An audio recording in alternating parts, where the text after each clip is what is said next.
Yeah.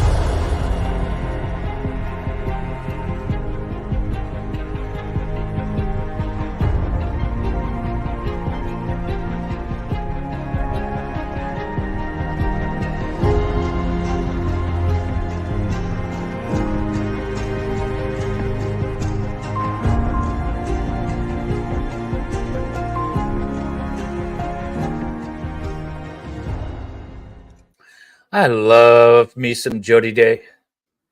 Oh, hello. Yeah. Oh, you survived last night. You survived. I survived my first 2 days of trial. We're doing good. We're doing good. Yeah.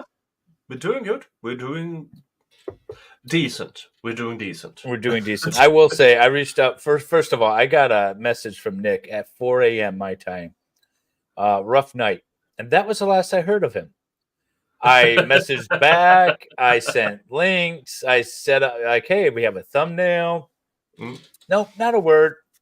So I took care of everything today. And then right as like time had passed, like when we were supposed to start, and all of a sudden it was like, oh, Nick is here. Hello. Yeah. Yeah. So some days are just those days. You like this video shot? Okay, so this new camera has the ability to zoom out and zoom in, but I left the remote in Sweden and I cannot find it. And so I haven't been able to have controls over it. But my power went out and everything did a hard reboot. So now it's zoomed out again. And I really like it. But the problem is I feel like the next time I'm going to start up again, it's going to be zoomed in automatically. Yeah. So I need to get I got Flux raid. Yay! What? You, Flux? Flux, I gave you $10 so you would raid me. This is a pay to play kind of thing. But she raided you last week, and now she raids me. We love Flux raid, especially when somebody else pays for it. Welcome, Fluxians. Welcome. The American flag over there is looking pretty cool on her Minecraft. Oh. Yeah. Oh. He probably can. It's somewhere in Sweden. But anyways, yeah. So I have Yoda joining me. I'm also running off of generators. So if something goes wonky, Nick's got the controls and he could take over. But this all might just come crashing down here in a minute. We'll see how it goes. Yeah. Nick paid her $20. Yeah, that's what happened. So but all right. So we have 20 minutes left of this incompetent mess of a human being, this expert, shall we call him? Oh, all of that build up and then this shitty diagnosis. I mean, it was so bad. I mean, build up. She has bad memory. Shit. The fog set in. What's interesting, and it's funny, watching his testimony after Jodi's testimony, it's like some of the things she would say, you're like, that's weird. Nobody talks like that. Well, she's been talking to this guy. Yeah. And this guy's talking about all this technical mumbo jumbo, foggy fortune teller, memory bullshit. That's where she got all of her, well, it comes in and out like a fog. Yeah. And all this BS. And the prosecutor knew this because he has the report that this guy generated ahead of time. So when Jodi is saying all these little buzzwords, he knows that they're contained in this guy's report. Yeah. And so it's interesting. I kind of want to watch her testimony in parts again, but it was so long, I'm not going to. But anyways, so we got this coming on. Oh, look at that. You got the super chat already. Yay. Thank you, John Quammin, for making it through the night, Nick. I have $5 less to give to the peenometer, but I am a man of Integrity. Integrity. It's Okay. it's a South Park version of integrity. I have okay. integrity. Thank you so much, John. Much appreciated. The you could super chat me because Nick and I are competing on super chats, member gifts, and likes, and so far, Nick is beating on all of them. Just saying. Just like Tuesday. Yeah. For obvious reasons. I wasn't there on Tuesday. I was in court on Tuesday. I have excuses. Yeah. How much do we have to pay to skip the rest of this guy? Oh, interesting. Well, we could skip the rest of his 20 minutes, but he's all day today because he's on day 22 as well. Yeah. So, I mean, I'm more interested in the cross-examination. $10 gets you 10 minutes. That's all I'm going to say. $10 gets you 10 minutes. I think his cross starts on the next day. I don't know if it starts now. I gotta look. But also, I wanted to give a shout out to Veilhammer Media for remastering all of this. You guys need to go check him out. He is linked in my description. Go give him a sub. He needs a few more subs before he can get monetized, and so hopefully that will. My Star Wars store is opening and closing, so hopefully that will get him monetized this week. I'm gonna do a stream with him at some point coming up, but everyone needs to go check it out and give him a sub. There he is in the chat. If you like courtroom trials with decent to excellent audio, go to his channel because he's remastered a lot of trials, including this one. Yeah, including this one, and I hope he can join me when I do the Zachariah Anderson. What's going on? We need 1,000 more subs. Why so many? I don't know why. Why doesn't he need 500? Yeah, I thought he only needed 500. Well, even if he needs 1,000 subs total, why does he need more than a few, y'all? Okay, well, anyways, he has 320 subs, something like that. So he does need a few. He does need a lot. I can dual stream it with the Veilhammer, the Zachariah Anderson interview, so I can push people over to sub to him. John with the $5 super chat. Thank you very much. Dave, loving your coverage of the Crumbly parents. It's extremely interesting hearing different points of view between you and Recovery Addict. Yeah, I haven't been listening to any of Recovery Addict, although I have a feeling he is more. He tends to be more in favor of convictions. Just in general, I feel. But interesting. I'd like to hear your thoughts on where we differ. Maybe I'll talk to him about it. Him and I have had a few phone calls about the Crumblies, but thank you very much for the super chat. Now we're tied.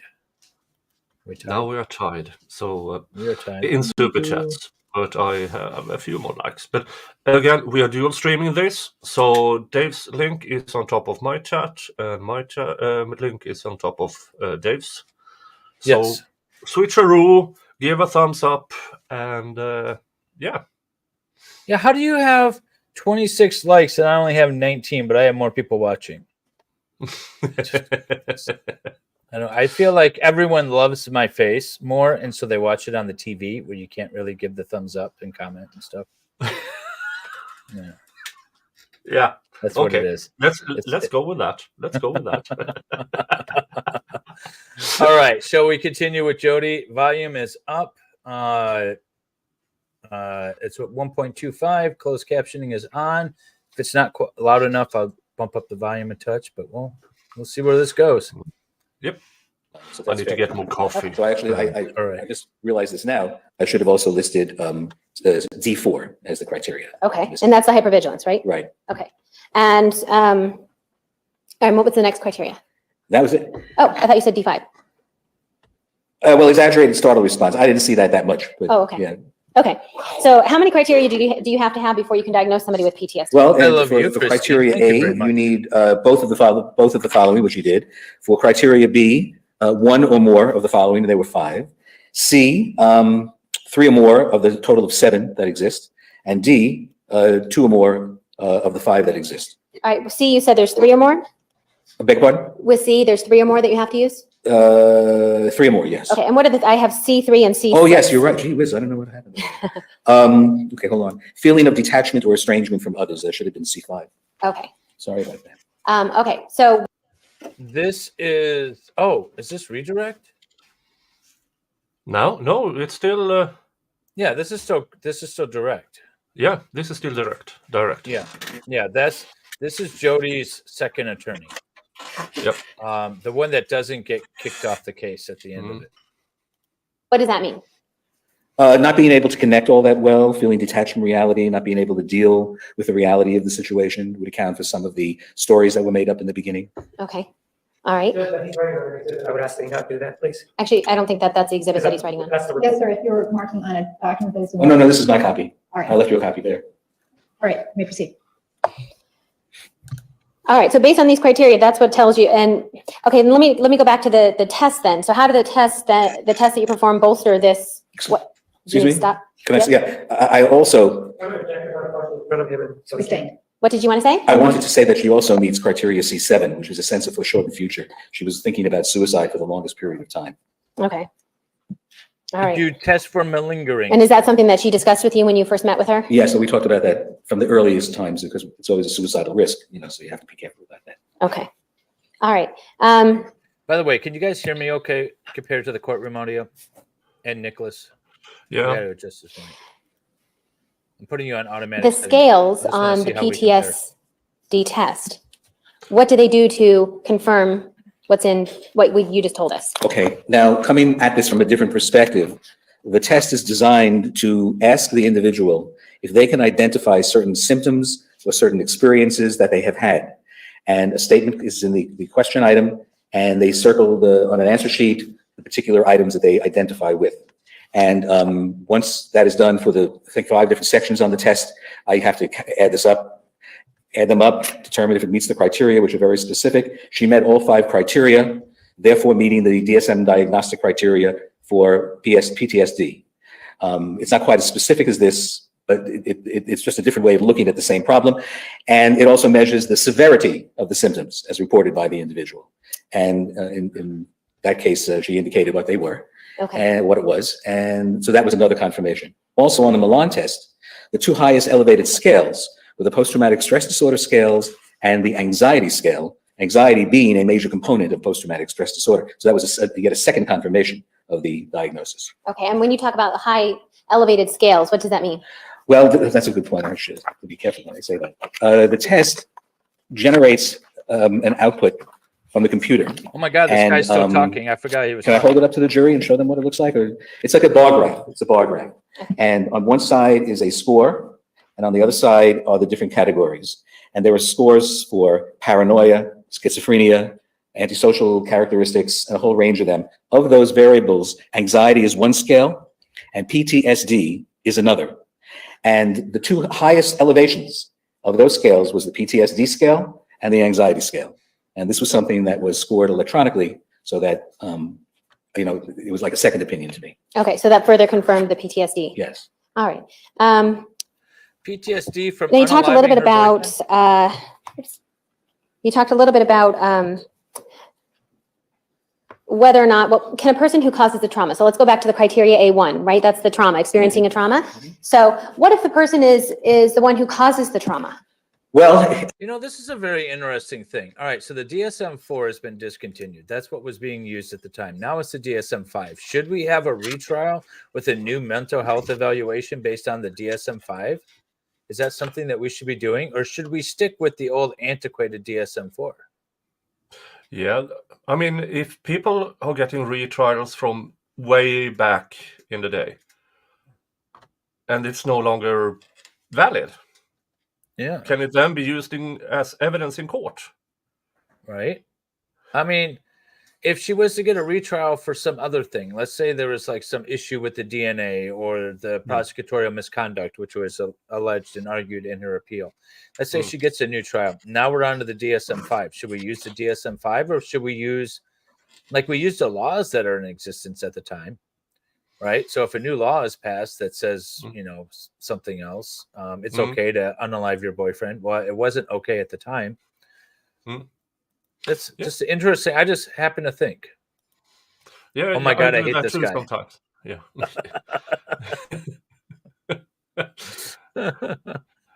Yeah, I mean, but he worked. I mean, he has been around since probably since DSM-2 or something. Right. But well, the malingering thing is one of the biggest things that I was thinking is that Mm. malingering was heavily talked about in That Letitia we heard. Stout. Yeah, No, that we well, heard. Deputy Heard too. But is that a DSM-5 thing, and was that a big issue in the DSM-4? I don't, that's kind of the things that I'm wondering. I mean, some tests are still the same, but they have been altered a bit. But because I remember one of the tests that they are speaking about here was also used in the Eileen Warnes trial. Okay. But then they didn't have a good computer program for it. But it is more or less the same test. Yeah, they're not looking at. Somebody said they're not. She's not pleading, not guilty by mental illness or reason of insanity. That's true, but they are using it to justify her memory issues, or whatever mental health illness she might have, post-traumatic stress disorder, which I think too many people are diagnosed with PTSD, if you ask me. Yeah, but as X comments, what's the D in PTSD? Yeah, disorder, but in Jodi's case, it might be a totally different D. Yes, very much so. Recent research in the past 10 years has shown a report of post-traumatic stress disorder symptoms in individuals who perpetrate crime. I have a couple of articles that show this, if it's okay to show them. Did you prepare a PowerPoint slide to help explain? I did. PowerPoint slides. Yeah, PTSD is becoming an umbrella term. I agree. It's used too much. It's thrown around like ADD or ADHD now. All right. Not every kid suffers from ADHD. Not everyone who's experienced and I think some of your an examples event talked about like a PTSD. police officer who shoots somebody. That's correct. Okay, and a so soldier. Or a soldier who is killing the enemy. That's correct. All right. So in those types of situations, they would be the one who are, I guess, would you say The that they're perpetrators of the act. the perpetrators? Okay. Everyone has so what to does have a research D, tell you about the especially perpetrators of an act with regard to PTSD? Okay. This is relatively new, so I could only find a couple of articles. If I look deeper, I'm sure I could find more, but there's a law of diminishing returns. In this one particular study. Oh, Judge, I'm sorry. Can I publish this slide? You may. In this one particular study, they were looking at a population of mentally ill perpetrators. Now, this is not to say that Ms. Arias is mentally ill, but this is where the data comes from, and we have to do the best we can with the data. But I have another article that shows something similar. Okay. But in mentally ill perpetrators, these are people that were hospitalized after the commission of the crime. This is also annoying. He's reading from articles from 29 in the group, by other granted, people. it's small. 19 were assessed by the PTSD scale, and they discovered that lifetime prevalence of post-traumatic stress disorder following homicide was 58%. So 58% of this particular population, which is not an average population, I must admit, had PTSD diagnosed, whereas another 21% had partial PTSD. They didn't have all the criteria, but they had many of the criteria. Okay. All right. Can you go to the next slide? And what does this article tell us? Now, this is another article about intrusive memories of perpetrators of violent crime. Now, these were not necessarily all involved with killing, because some of the victims were just seriously harmed. But 46% of the 105 young offenders, these were people under 30, reported distressing intrusive memories, which is a symptom of PTSD, while 6% were diagnosed with PTSD. So not as high as the mentally ill group, but still a significant number of people, suggesting that perpetrators of violent crime are subject to developing PTSD symptoms. So the fact that Ms. Arias was a perpetrator of a horrendous crime is not out of step with my diagnosis of her having PTSD. Okay. So, so in other words, and when you say perpetrator, in other words, she's the person, she's admitted that she's the one who killed Travis. She admitted. We're not talking about the reasons why, okay, at this point, but based on that fact alone, it's still very possible that she can suffer from PTSD just because she's the one who did the killing. Yes, and again, having worked with a population where violence was involved with police officers and so forth, I can attest to the fact that the percentages are probably a little bit higher than this particular study, but I wasn't doing a study. So I can't report my data. Okay. Yeah. And when you said you mentioned your study with, or you're working with Telling police from officers other people's studies that may or may not apply to her. But yeah, and that's what I noticed. Done this guy. A lot. Sorry, go ahead. Yeah, he's done this a lot with. Here is what other people in this area of expertise says. Yeah, he's just basically relaying information. He's reading it out of a book and projecting it onto Jodi, much like Jung does to me. And that's about it. Police officers, and in those situations, obviously they weren't considered necessarily crimes when a police officer shot somebody. That was a traumatic experience. Okay. And so you were working with those police officers with regard to their traumatic experiences. Yes. For example, I remember one patient that I had, but not a police officer, who killed someone during a hunting accident. And he became so laden with post-traumatic stress disorder symptoms that he required leaving work and going on disability. He was that negatively affected. Now, that's only one case that I'm reporting to you. But the fact of the matter is it happens. I've seen it. The data supports it. Or both. And Jung. with regard to you working with police officers and working with PTSD in general, how much experience do you have working with PTSD? Well, when I was doing my forensic work back east, I had a lot of medical malpractice cases, many of which involved medical injury due to surgical procedures. And many of those individuals developed PTSD as a result of their injuries because they developed all kinds of. The problem with diagnosing me is that I'm the baseline. I'm the standard that everyone else is measured against. So I don't suffer from anything. No, people keep making a they problem into a me problem. And no, I don't have a problem.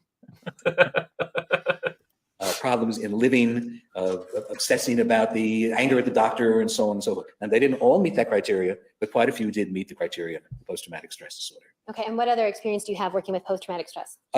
People that were involved in accidents, injuries, fire.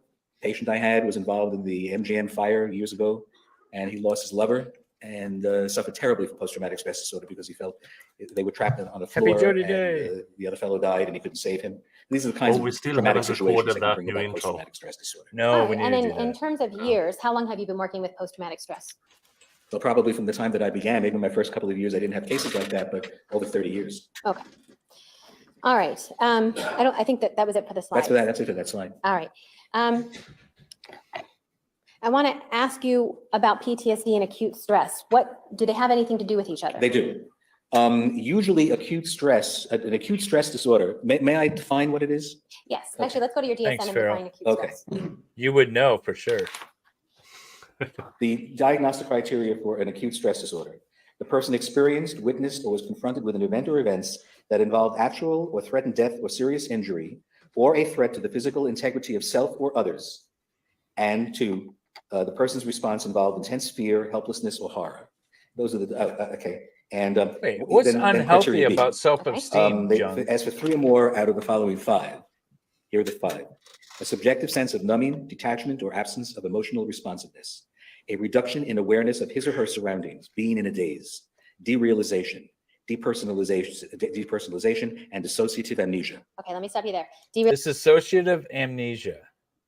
Okay, so basically she doesn't care, doesn't know what the hell's going on, and dissociative amnesia. That's like talking to a teenage girl. Realization and depersonalization, what are those things? Okay, depersonalization, when a person feels outside of their own body, they don't feel in contact with themselves, they feel like they're floating, spacey. Okay. Derealization is being disconnected from the environment per se and just functioning with themselves as the entire world, trying to maintain the reality as best as they can. Okay. Dissociative amnesia, we indicated, occurs because during periods of acute stress, the hippocampus does not form the memories that it does, and we explained that before. And so dissociative amnesia is very common during this particular disorder. Can I ask you something about that? Sure. Hippocampus, when it doesn't form the memories, are those memories ever available? No. Okay. All right. Sorry, go ahead. Okay. C, the traumatic event is persistently re-experienced in at least one of the following ways: recurrent images, thoughts, dreams, illusions, flashback episodes, or a sense of reliving the experience, or distress on exposure to reminders of the traumatic event. I'm sorry, I'll reread that? Yes, please. The traumatic event is persistently re-experienced in at least one of the following ways: recurrent images, thoughts, dreams, illusions, flashbacks, or a sense of reliving the experience. And she is absorbed. Look at her smile. Yes, I repeated all of that in my testimony. I'm so good at this. That look. Wait, let's go back. I'm sorry. What was that look? Yes, please. The The traumatic event is persistently re-experienced in at least one of the following ways: recurrent images, thoughts, dreams, illusions, flashbacks, or a sense of reliving the experience, or distress on exposure to that look. Yeah. She's pleased with this testimony. Yeah, because, oh, look, I said everything that he is saying now. I'm so good at this. No, you are not. Okay, can you explain to us generally, what does that mean? Well, basically that means that a person re-experiences the event somehow. Either they'll have a bad dream, several bad dreams, they'll have recurrent thoughts about the situation, they'll have illusions, they may see shadows moving that remind them of it, they may have flashback episodes of the actual crime, or they may sense that they're reliving the experience, or they may have distress on exposure to reminders of the traumatic event. Now, that in my feeling was one of the reasons why the story was made up, to keep her distance from having to be reminded of her involvement in the traumatic event. D, marked avoidance of stimuli that arouse recollections of the trauma, blocking of thoughts, feelings, conversations, activities, places, and people. Another characteristic of the story. When you talk about story, doctor, you're talking about like the intruder story. The intruder story. I'm sorry, I'll be more specific. That's okay. Basically, Miss Arias' denial. Yes. Okay. That's correct. Marked symptoms of anxiety or increased arousal, difficulty sleeping, irritability, or concentration, hypervigilance, exaggerated startle response, and motor restlessness. Okay. And you only need, okay. Then, the disturbance causes clinically significant distress or impairment in social, occupational, or other important areas of life, or impairs the individual's ability to pursue some necessary task, such as obtaining necessary assistance, which was clearly obvious here, or mobilizing personal resources by telling family members about the traumatic experience. Well, so what's clearly? She was not able to tell her family about what happened. She was not able to tell anybody about what happened. And this is a classic symptom. Based on the testimony so far, is how do we know that she wasn't yes, able to tell anybody versus she just doesn't want to get into any trouble? Well, I guess that could be an alternative explanation, but when something horrible like that happens, can you imagine the feeling of isolation?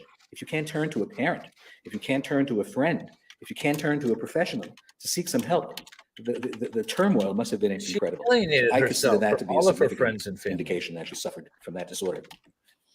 The disturbance lasts for a minimum of 2 days and a maximum of 4 weeks, and occurs within 4 weeks of the traumatic event, and that fits. The disturbance is not due to the direct physiological effects of a substance like drug abuse or medication, or a general medical condition, is not better accounted for by a brief psychotic disorder. We saw no indications of that, and is not merely an exacerbation of pre-existing Axis 1 or Axis 2 disorders.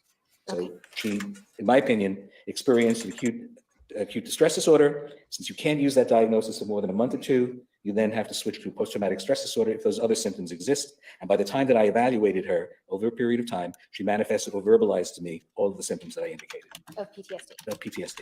Okay, so you said that with regard to diagnosing somebody with acute stress, you said that it can't be diagnosed unless you're talking or meeting with them at the time that it's going on. Within about a month or so of the incident, maybe 2 months. Okay, and so because you didn't speak to Miss Arias until I think December of 2009, yes. Can you make a diagnosis with acute distress? No, but you can indicate, you can more or less suggest that it probably happened based upon what I heard.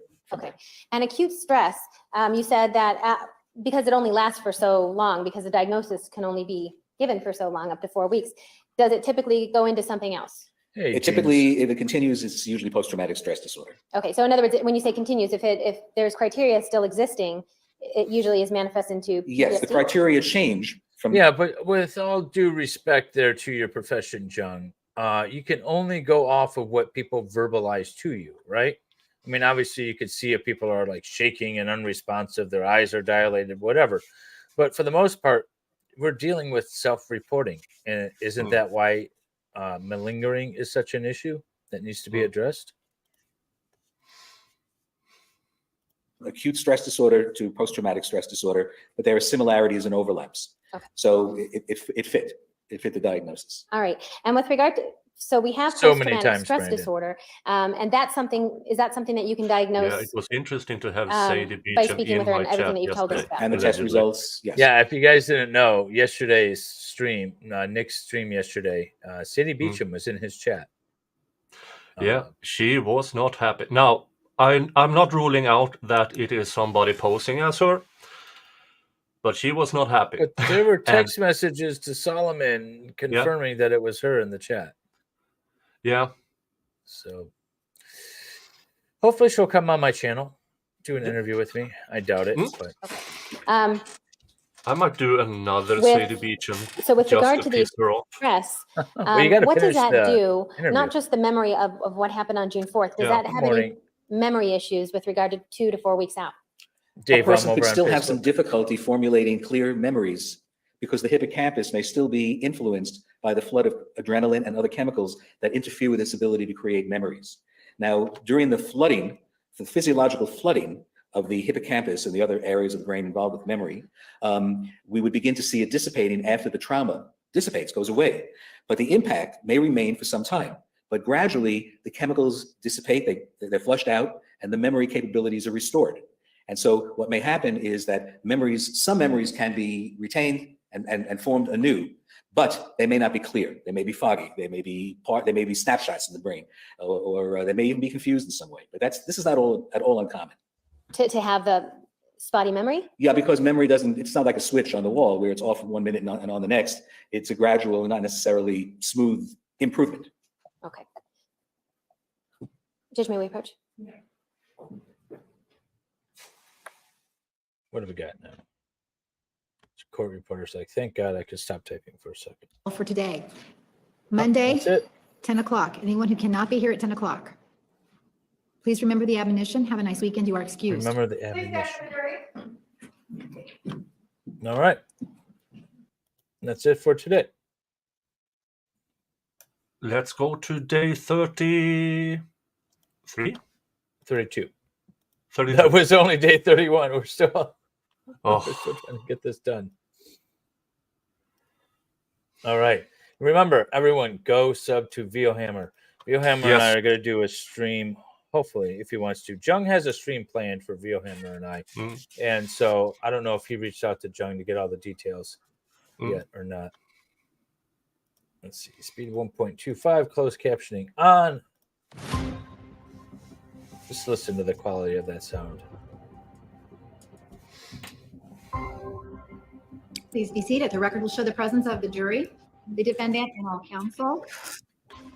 Lee Dr. Samuels back on the stand.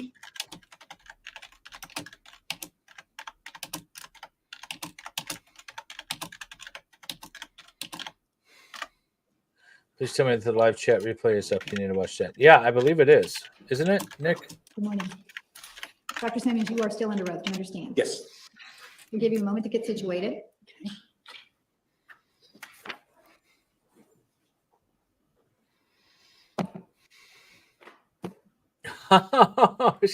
She's not going to sue you in Swedeland, but that would be awesome. Well, you can sue anybody for anything in the United States, including people in other countries. I got a client right now that wants to sue for emotional distress. And I'm like, no, you don't. You want to open up all of the history of your medical and mental health. Good morning, health. Dr. Samuels. Good morning. All right. I wanted to begin our discussion today about amnesia. Okay. I know we talked a little bit about it last week, but I have some things I want to clear up with you. Sure. Can we talk first about transient global amnesia? Yes. Can you tell us what that is? Well, it's a type. Okay, before he gets into transient global amnesia, whatever the hell that is, I think your chat might actually have amnesia from yesterday because if I'm not mistaken, there was a misunderstanding as to exactly who she was, and she was banned and timed out. So her chats might be removed. Right? In the beginning, but I took her back because I can go into my. Will the chats though be restored? I don't think so. But I do know in up on screen. Yeah, in the Free Zachariah Anderson group, they at least caught one screen grab. All right. And I think in the stream itself, I brought up a few of her on screen. Yeah, and just to be clear, we didn't know it was her, or Nick didn't know it was her when she was banned. They thought it was a troll. Yeah. It was before I got on screen. I just heard about it after. Yeah, but then I removed the ban, and she returned later on. So it should be some there. Okay. Can occur with a relatively modest stimulus. It may last for a short period of time, somewhat longer. Usually it's not permanent. There are numerous things that can bring it about, apparently. All right. Last week we showed on the slide something that an article. It was a review article, I believe. Yes. And in that review article, it talked about some of the different things that can cause transient global amnesia. Yes. Can you first tell us what's a review article? That particular article, a review article is one where the authors go to the bother of doing a global research on a particular area. They read all of these articles, they synthesize some conclusions from those articles, and then they write a summary article, which is what I read. So you read the summary article? I read the summary article. There were 119 articles that were reviewed. So a guy does an experiment, another guy does an experiment, and another guy does an experiment, and then someone else takes the results of the papers from those experiments and then interpolates it and writes a report, and then this guy reads that report and then applies it to Jodi. This is but that is it's called a meta study, when you collect all the data from different studies into one giant study. But that is only to reaffirm what others has concluded. It's not supposed to be used for actual diagnosis, because it's everything is a separate. The way he said it, it was ridiculous. I know how this works. Like, not everyone could be doing every experiment and doing all of that stuff. But it's just the way he said it. He was like, these guys wrote reports, and then they someone else combined those reports, and then I read that. It was just dumb the way he said it. There. All right. And in that summary article, did it talk about some of the things that can cause transient global amnesia? Yes. And on the slide last week, one of the slides talked about things like being immersed in hot water or cold water. Yes. Can that really cause transient global amnesia? Well, apparently it can. These were documented from patient reports and other examinations of cases. Nick, do you recall appeared in talking the archives to OA directly, looking straight into the camera yesterday? You're muted. You're quite inebriated. Yep. You remember? I have a vague recollection. I might have a dissociative amnesia about the event. There you go. All right. So what's the point need of a sex therapist. talking about transient global amnesia? Well, I wanted to point out to the jury that amnesia is not necessarily a fake or made up kind of experience. It occurs fairly commonly in the population, 3 to 8%, or 3 to 8% of every 100,000 cases. It's a 3 to 8. 3 to 8% of every 100,000 cases. I will set it up. It's a small percentage. But the fact of the matter is that it's regularly reported. And so it is not as if amnesia can only be made up as to cover up something. And now, is this transient global amnesia, what we're talking about right now, that can be caused by some, would you characterize them as minor type? Relatively minor. And these relatively minor type actions like immersion in hot water or cold water, is the basis for the amnesia is because it's a shock? Probably so. Okay. The etiology is not completely understood. All right. And when I say shock, I'm saying like shock to the system. The person. Yes, a shock to the system. Okay. Is that something that Jodi suffers from? No. And what is it that you would say that Jodi, what type of amnesia does she have? The type of amnesia that she It's the convenient defendant type. Just maybe approach. You may. Type of amnesia she has is the kind that's good for you if you're a criminal defendant. What do you think of this outfit, ladies? The green with the brown. I feel like it's very 70s throwback. Yeah.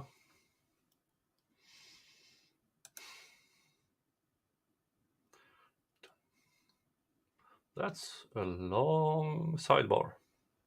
Yeah, this one's going a bit. Get through it. It's going to be the rest of the day. It's just the sidebar. Let's talk a little bit more about dissociative amnesia.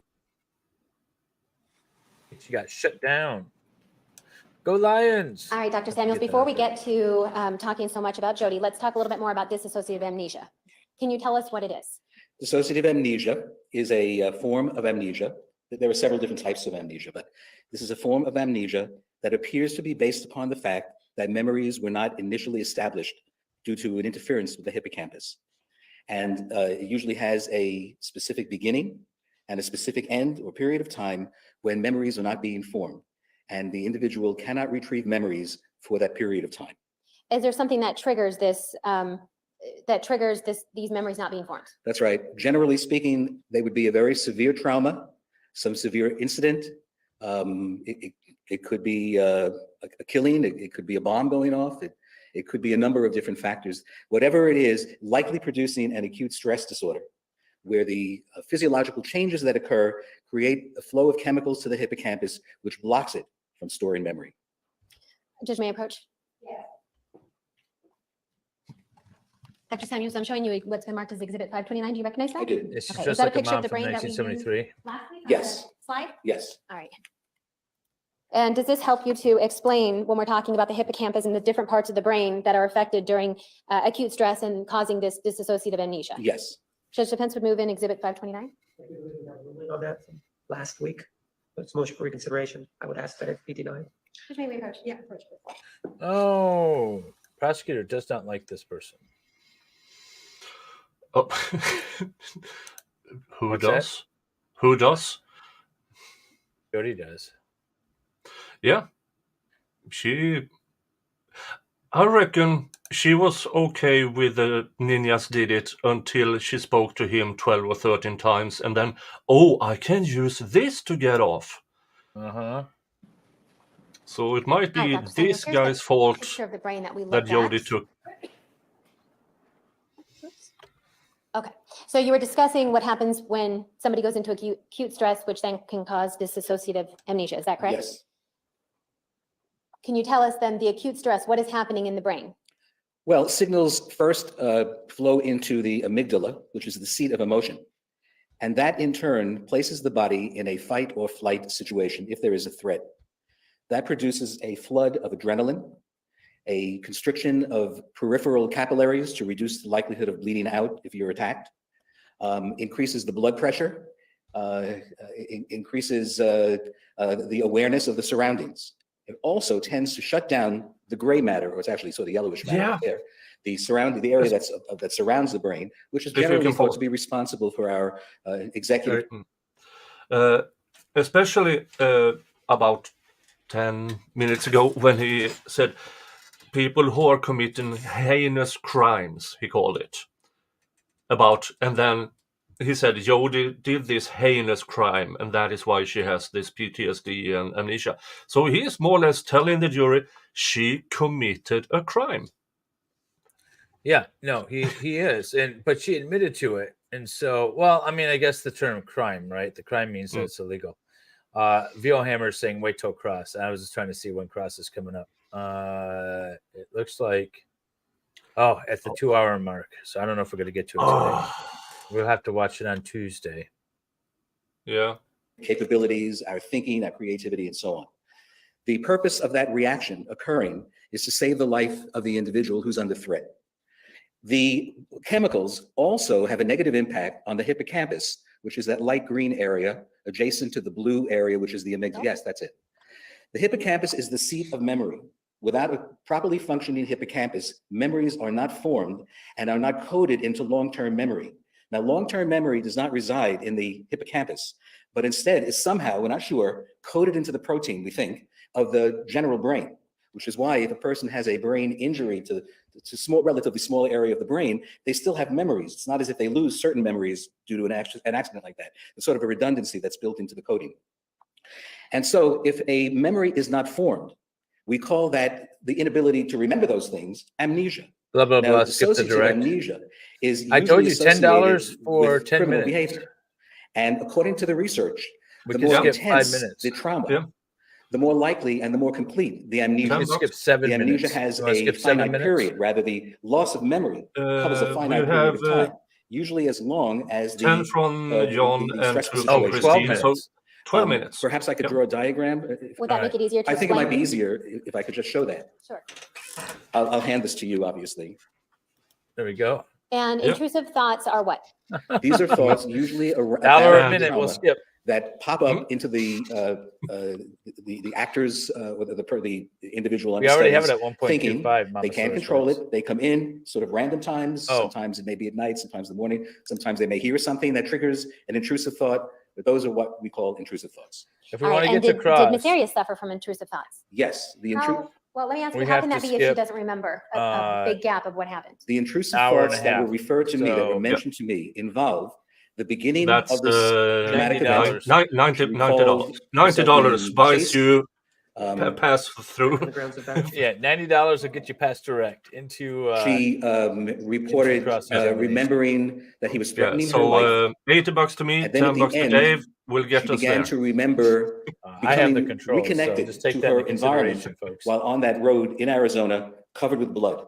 That's the other part of the intrusive memories. So the intrusive memories appear to be those that occurred at the very beginning of this trauma, and as she was coming out of that hours later. So those were the intrusive memories that were repeated to me.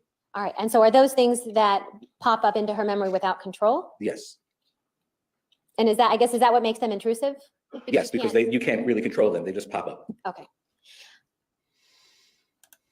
I forgot to ask you last week. Why is she crying? When we're talking about your education and work and profession, are there, with regard to psychology and medical doctors, Why are is there she complaints crying? that can be made? Yes, complaints can be made to the examination board by just about anyone, actually. And is there a specific area where doctors He looks receive complaints frozen. more often than others? Well, obviously, it depends on your specialty, but in the field of psychology, complaints tend to cluster around custody disputes. And indeed, that did happen to me once. Lack of foundation, how he knows that these complaints are clustered in that area. Sustained. Well, Judge, he just was finishing a sentence where he said he knows that because it happened to him. I'm going to sustain the What? objection. Dr. Samuels, do you know other psychologists? I know psychologists. I know people who are members of the board. I read the board listings, and it is very clear and well known. Well, before you say that, Yes. knowing the other doctors that you know, and you said you read the board list? The board of psychology produces, well, they used to do newsletters, now it's on the internet, indicating board actions against certain people. And is there a general thought that complaints against doctors occur in different areas than others, more often in a different area? Yes. And do you know that based on the fact that you know all these different doctors and you read these other publications? Yes, and it's commonly discussed amongst professionals. Okay, and what is that area?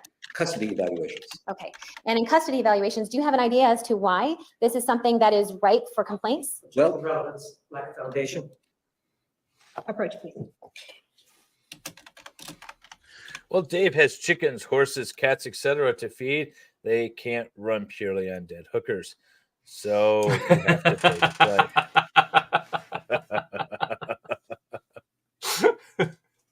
I'm playing at 1.25 currently. That's what I've been streaming Jodi the whole time, pretty much. We've had some times when we've slowed it down. Wanted to get my cat cam going, but right now I would just be looking at an empty chair. Where's the cat? Yeah, I don't need to actually feed my cat. He feeds himself. Well, I do give him food occasionally. Yeah.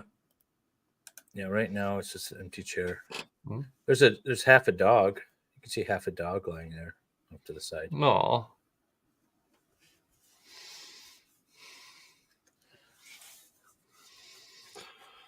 Oh, a new sidebar.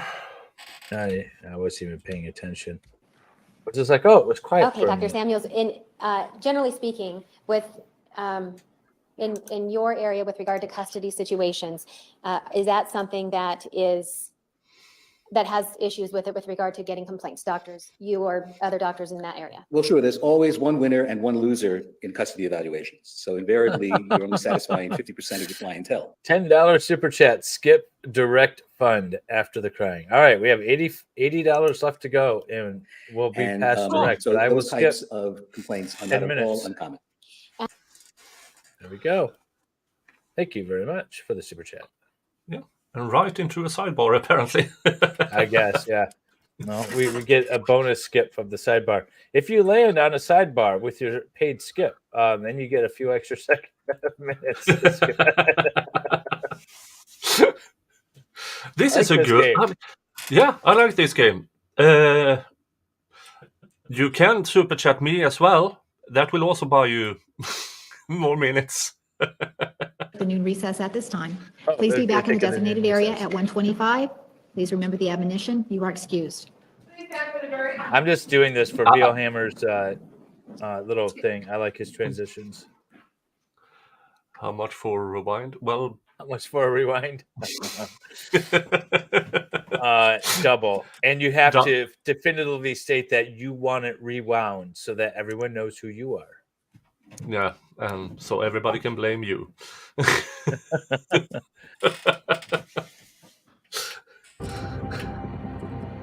That's what I was waiting on. Court and recess. I like these transitions.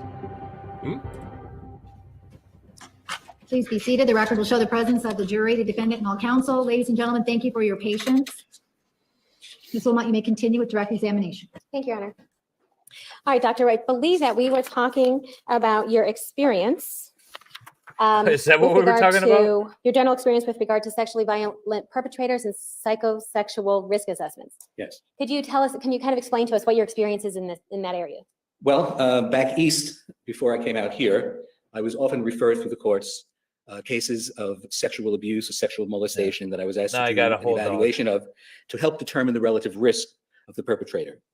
I also dealt with victims of child sexual abuse and also with rape victims as part of my regular routine. Skip another 10. When I came out to Arizona, damn it. All right. I like this game a lot. Thank you, Little Pill, for the $10 super chat. Who came up with this idea? Did we go straight into a stream or into a... We did. We landed right into a sidebar. Look at that. To you about it? She did. She talked about it. Everybody, you know you can do that at my place too. All right, Dr. Samuels, with regard to the law of attraction, did Miss Arias speak to you about it? She did. She talked about it. Law of attraction. Okay, and what was we should have done about that it meant to her? Well, we should have done this much earlier. I mean, we've been doing this since May, and now we can make people pay to skip things. So you have to sort of create your own future by putting out positive vibes and by expressing I'll time you out, X-Comer. Goals that you have in life and so forth. $10 super chat. All right. We are jumping to 13 minutes. There we go. Oh, no sidebar land. And another 10. And another 10. All right. We are going to 23. This is a Men fun in game. particular yell at her or raise their voice to her or are aggressive with her in any way that causes her additional stress, basically anxiety. She told me that, yes. Okay. Is that, well, did she talked about that with you? Yes, we talked about that. Shout out to Real. And what about it? Well, she said that if a man especially is yelling at her or upset with her, that's when she begins to feel most tense, most anxious, and also indicated that sometimes she shakes. Okay. And when somebody is having anxiety, now this, I guess, Salvador, this type of if you anxiety or super stress, chat me, I guess this would be far different from the time $4 right now, I will put it at 1.5 speed. Right. What I'm talking about here is typical normal anxiety that most people experience at one time or another. All right. And when Thank people you, Gigi, for being a member for 9 months. Say typical normal anxiety. She's been a member for as long as I have been monetized, and she's my first and best moderator. Did you get monetized before me? Yeah, I guess. Yeah, you would have. Okay, because mine's only been 8 months. Yeah. What type of results do you see? Well, we may see in some people a jittery knee. They start bouncing their knee up and down. They might scratch their head. There's a displacement activities. They might feel warm. The skin may turn red. Their heart rate may go up. Their hands may get cold and clammy. These are typical symptoms of an elevated state of anxiety. Do you ever find people have a problem with finding their words or remembering something? Well, yes, many people experience a cognitive disruption when they're extremely anxious, and they may have difficulty concentrating. They may have difficulty in word. I know what you said. They may have difficulty remembering certain things. $400 right now. I'll put it occurrence, which we also know is stage fright. Even skilled and experienced actors and actresses will go onto the stage and report that prior to their performance, they begin to experience stage fright, which is really just a form of anxiety related to the performance anxieties the performance stresses that are about to occur to them. So like somebody who would forget their lines. They might forget their lines, right? Okay. No. Is this something that would be considered? Jodi Arias unaliving her boyfriend and being unable to testify as to her memory is the same as an actor forgetting their lines on stage. That's what he just said. That sounds like a heap of bullshit. Oh, my 9 months starts next week or so. Thank you, Pharaoh. Yeah, that does sound like a heap of bullshit. Assuming it happened once in a while, is this something that a person should get mental help for or mental treatment for? It depends. One of the characteristics of an issue that requires mental treatment is if it interferes with the life of the individual. So most people go through life without experiencing psychotherapy because they can sort of deal with it. Some people more effectively than others. But when the issue interrupts your flow of life or creates problems for you, if you find you can't get on a bus to go to work or the light rail, and you can't do that, or you can't get in your car, you can't get in traffic, then obviously that should receive the attention of an appropriate therapist. Okay, So like we the normal received everyday stage fright that people might $52. have. If we received $52, which means that Brandon would have to pay double to rewind. So that's everything that we've skipped. Yeah, Like a kid $104 will rewind. Would rewind us.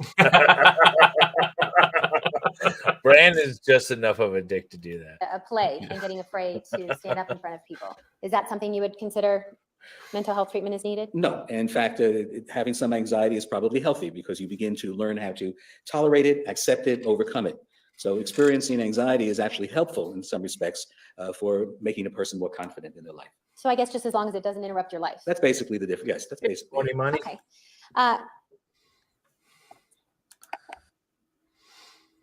All right, I want to talk to you about the crime scene. Okay, so these are, well, basically, what do you know? What you know of what happened on June 4th is based on what? It's based upon the crime scene photographs that I was shown, police reports, interviews with at least one detective, and what later on I was told by Miss Arias to the degree that she was able to remember. Okay, and when you say interviews with a detective, do you mean you read interviews? No, there was a video recording of some interviews. Okay, so in other words, you didn't conduct the interview. Oh, no, I did not. Emojis too. Okay, but you watched interviews of a detective? Yes. Okay. And looking at the photos and the information that you know that you've gathered from all of them.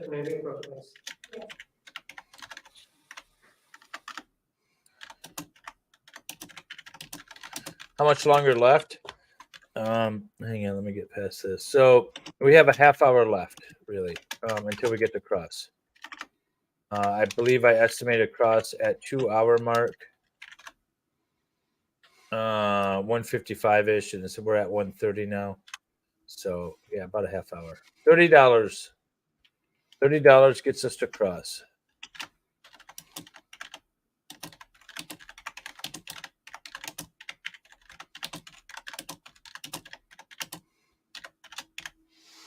You writing a novel over there, Nick? Yep. All right.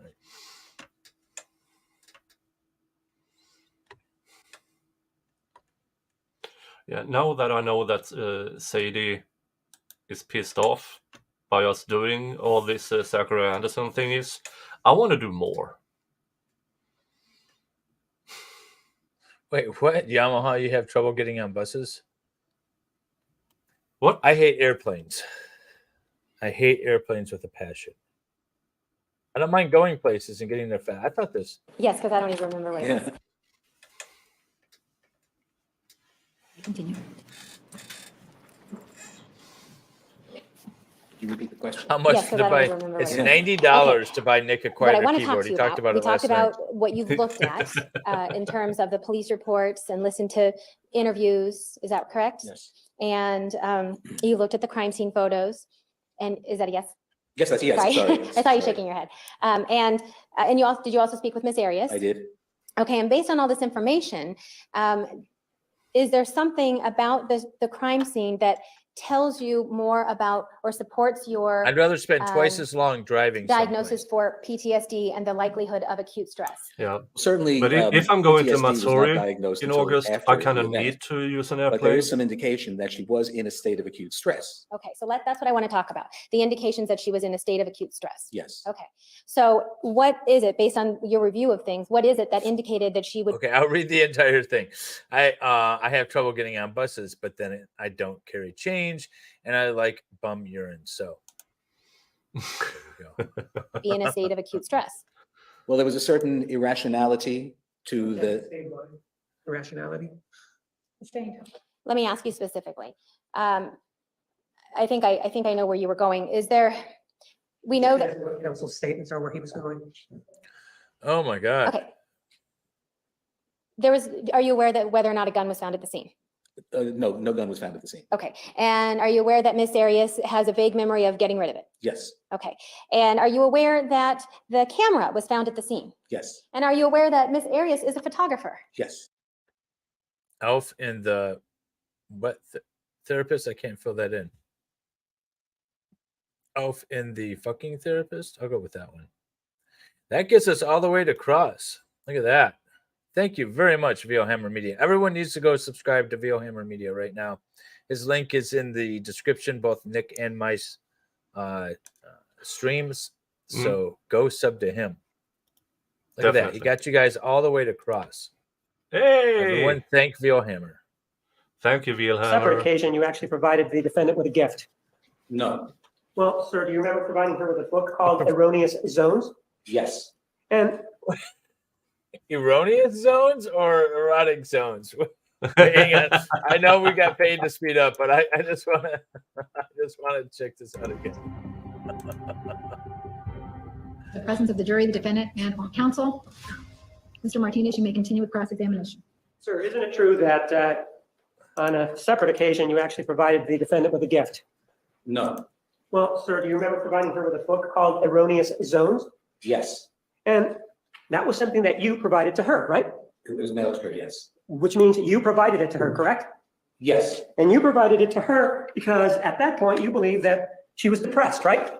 no. Well, let's take a look at what your testimony was. See if there's repression. And now skipping is banned. Yeah, we're done with the game. Appreciate all the super chats. I want to listen to this cross.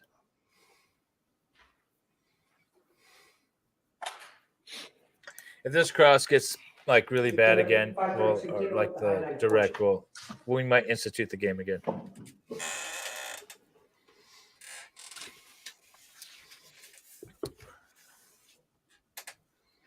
Oh, maybe he couldn't write. Yes, Okay. that is what I said, but actually Well, that book is okay, not. so that was a question. Isn't it true? that you Elf and a said sex that therapist. the reason you provided it to her Maybe he was because couldn't she was write depressed? sex.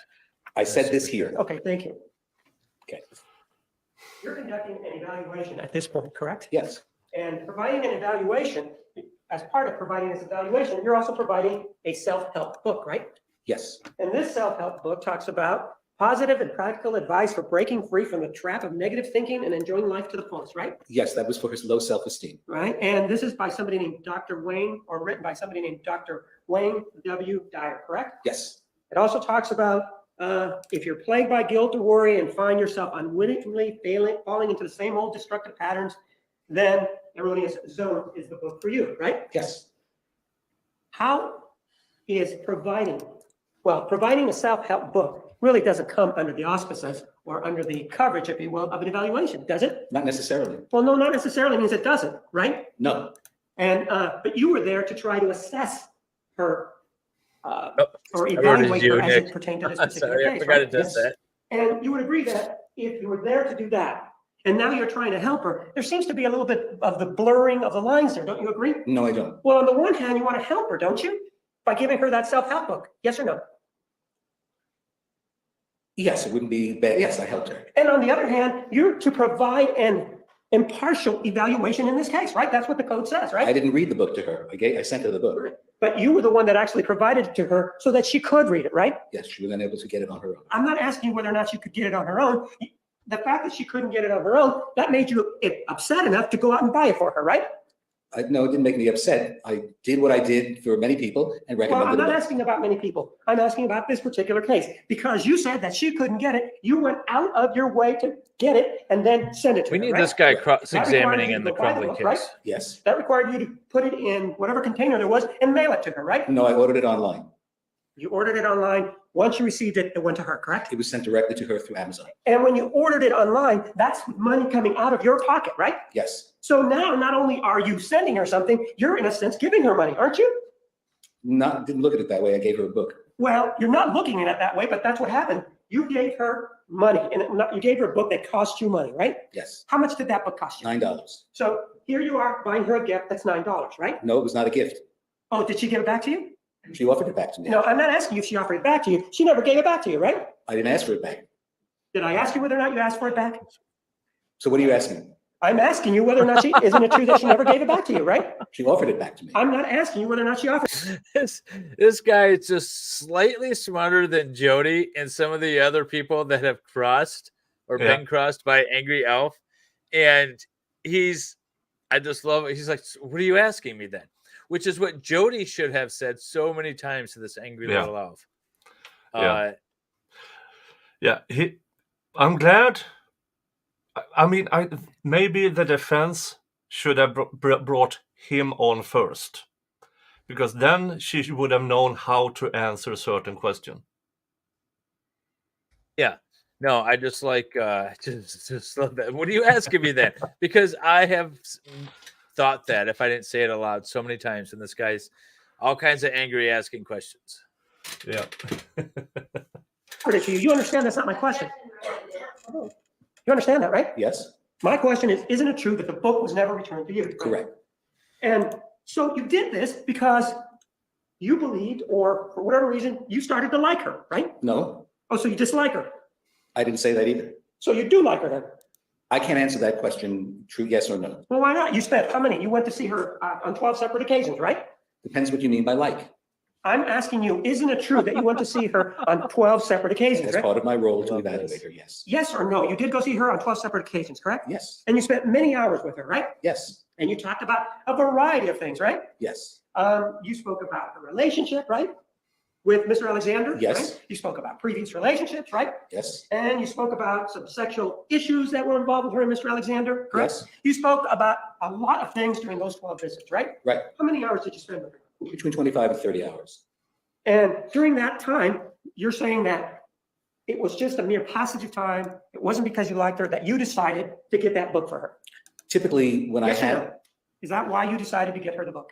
could you repeat your question again? Isn't it true that even after all this time, and after all these visits, the reason you got her this book, you're saying is just because there was no reason. Yeah, There was a reason. And the reason was that you wanted to give her something, right? No. Well, you did give her something, didn't you? Yes. And there is a code of ethics, correct? Yes. And that code of ethics prohibits you from providing gifts to somebody like the defendant, doesn't it? It wasn't a gift. Sir, isn't it true that it went over and it got to her, didn't it? She was suicidal at the time. I'm not asking you whether or not she was suicidal, right? Am I asking you that? No, you're not. And if she was suicidal, you're not the treating physician, are you? Jung, if you're doing an assessment on a patient and you believe that this patient would benefit from reading a book, is it considered a gift to send that patient a book? I don't see why it would be, but I'm not reading the bullshit ethics rules. It's technically a gift, as in he gave her a book, but he gave her a $9 book, and let's assume that she's paying for the assessment, the testing, the therapy, the whatever it is. I don't know. Mm. Are you? I'm not treating her. Well, if she was suicidal, it was somebody else's responsibility to take care of it, right? Judge, objection. Can we ask the state not to yell at the witness? It's not necessary. Please. I don't like ethics rules, by the way, because they're not ethics. Because proper ethics is weighing of morality and good and bad. Is stealing a loaf of bread to help feed a family a good or a bad thing to do? That's the ethical debate. The rules of ethics that they give therapists and doctors and lawyers and all that stuff is just rules. It's just, these are the rules that you're going to follow. Quit calling them ethics. They're just rules. Is the book any different than samples from a doctor? That's a good question, Gigi. I don't know. Well, the prosecution has a point, because he's not the treating physician. Yeah. Or treating psychologist. He technically can't, even if he believes, oh, she's suicidal, then he has to refer her to a treating psychologist and giving her this book that he believes could help her in her depression, self-ending thoughts. Then he has crossed the line to being a treating psychologist, which is beyond his why he's there. Yeah, and Jung, and I wasn't saying that the questioning is right or wrong. I'm taking the opportunity to express my belief, my ethical belief that ethic rules are bullshit because they're simply just rules. There's nothing ethical about them. They are rules because everyone's ethics are different. By the way, I had to take this test for attorney responsibility, this ethics test, and I failed it the first time. And then the second time I took it, I said, well, I'm not going to answer it what I think is right. I'm going to answer it the way I think they want me to answer it, and then I passed. That's the problem with your ethic rules. We continue. You were not the treating psychologist, right? That's correct. Somebody else was, where she was residing, right? I don't know. You're not familiar. We've been told that she was at the jail. You're not familiar with the care psychological care that's provided in a jail? We never talked about treatment. Sir, you're telling us that as you sit here today, you are not familiar with the care that's provided by the Maricopa County Jail? I am familiar, but I don't So know. that's my question. Yes or no, you are familiar, right? Not with every aspect, no. Well, you're familiar with when there's a issue of suicide, you know what what is required of you at that point, isn't there? To some degree. Well, no, you're the psychologist who knows the rules, right? Yes, most of them. Well, with regard to the fact that somebody is suicidal, you don't just, because it's a psychologist, if you take that threat seriously, you don't just walk away. If it were just a patient that you were treating, you would make arrangements, wouldn't you? Of course. You would, if necessary, you would call the police, right? Right? Well, if there was an imminent threat. Sure, So says you would John. call the police, right? Yes. And in this particular case, you told us that you thought the defendant was suicidal, right? She was telling us that she was going to kill herself. Sir, now you're changing the story because now you're saying she was telling you. Of changing the story. The same. Sir, didn't you tell us just minutes ago that she was suicidal? She told us she was suicidal. I understand that's what you're saying now. I'm asking you to think. You don't have any memory problems, do you? No. I'm asking you to think back to maybe 5 minutes ago. And 5 minutes ago, isn't it true that you told us when I was asking you about the gift, you told us, well, she was suicidal. Do you remember that spontaneous statement coming from you? Yes, but I didn't mean that she was going to kill herself right there. She had told everyone. Sir, I'm asking you if you remember the statement, yes or no? You're not allowing me to explain this. All right, counsel, one at a time. The court reporter can only take.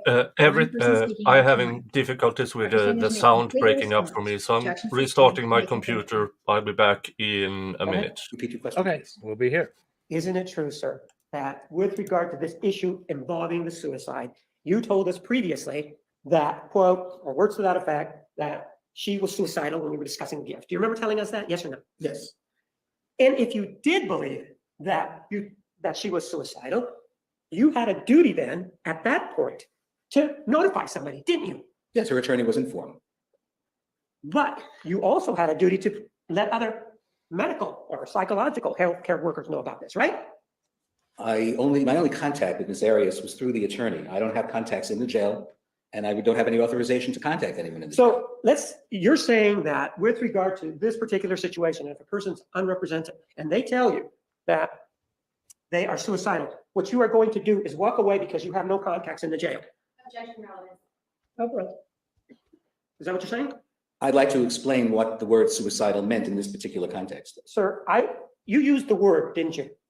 I did. That's all I want. And when somebody is suicidal, isn't it true that the guidelines require you to make a telephone call or let somebody else know, right? Suicidal, the word suicidal was my abbreviation and my shorthand for explaining the fact that Ms. Arias had told me that she had been planning to kill herself prior to her arrest and even during her incarceration. That's what I used when I wrote suicidal. That was my note. Those are the words that I used. And you didn't inform anybody in the jail to give them a cautionary note that you believed, based on your conversations with her, that she was suicidal, right? I contacted her through the attorney, which is all of my contacts to the jail are done through the attorney. Sir, I'm not asking you about that. I'm asking whether, isn't it true that you didn't? Any better? I hope so. You sound fine. You look fine. You can also, you don't need to wave at me. You can bring yourself up. You have. No, I was waving at our viewers. Oh. Okay.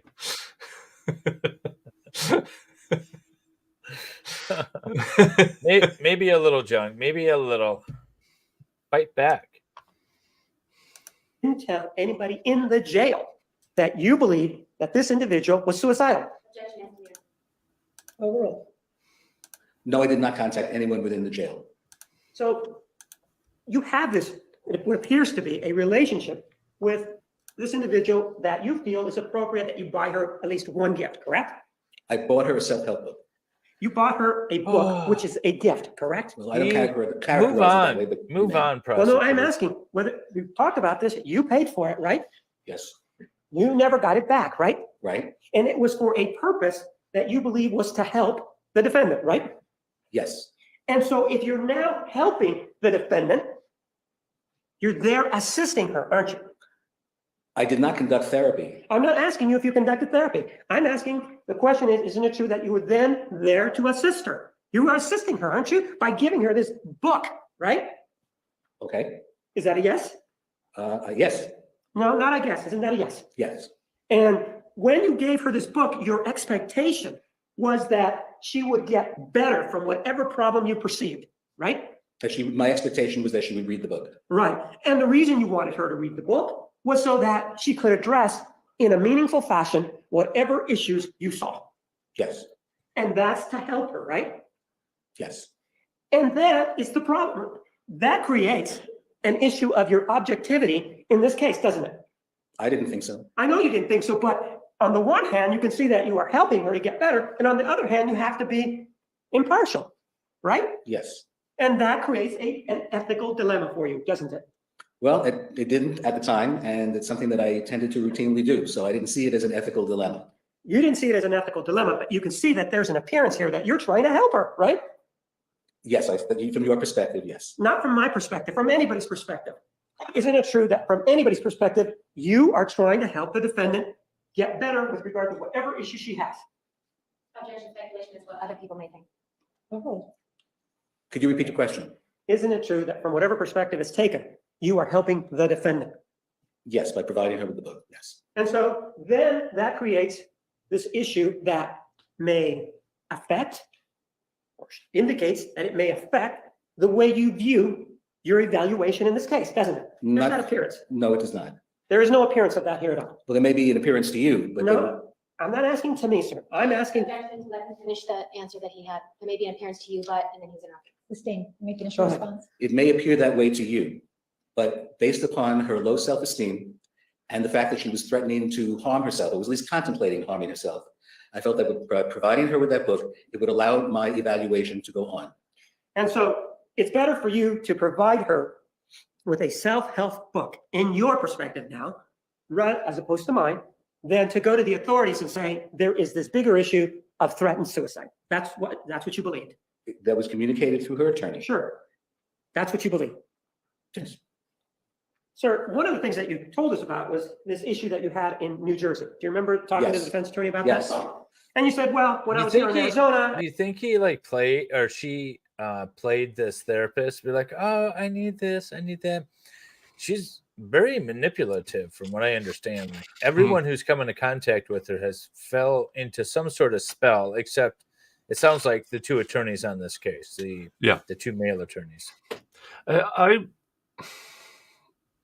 I wouldn't be surprised because she does a lot of confirmation towards the people she's talking to, as in adapting their interests, adapting to their looks, adapting to their thoughts and stuff like that. So I would assume that after a few sessions with the psychologist, she starts to reaffirm him instead of him trying to evaluate her.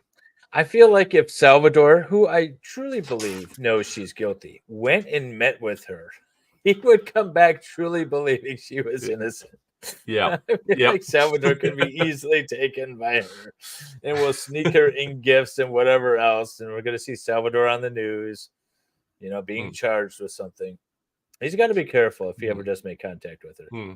Yeah. And if she had these severe self-ending thoughts, he has an obligation to inform the jail, because then she would be on a self-ending watch. Probably. You know what I didn't do? All right, I gotta do something real quick. I'll keep playing it. there was some sort of appeal or some sort of, I don't know, some proceedings, and you seem to indicate that whatever happened in New Jersey really was no big deal. No, what I said was that relative to Arizona, they reviewed the entire case and I was exonerated by a vote of 13-0.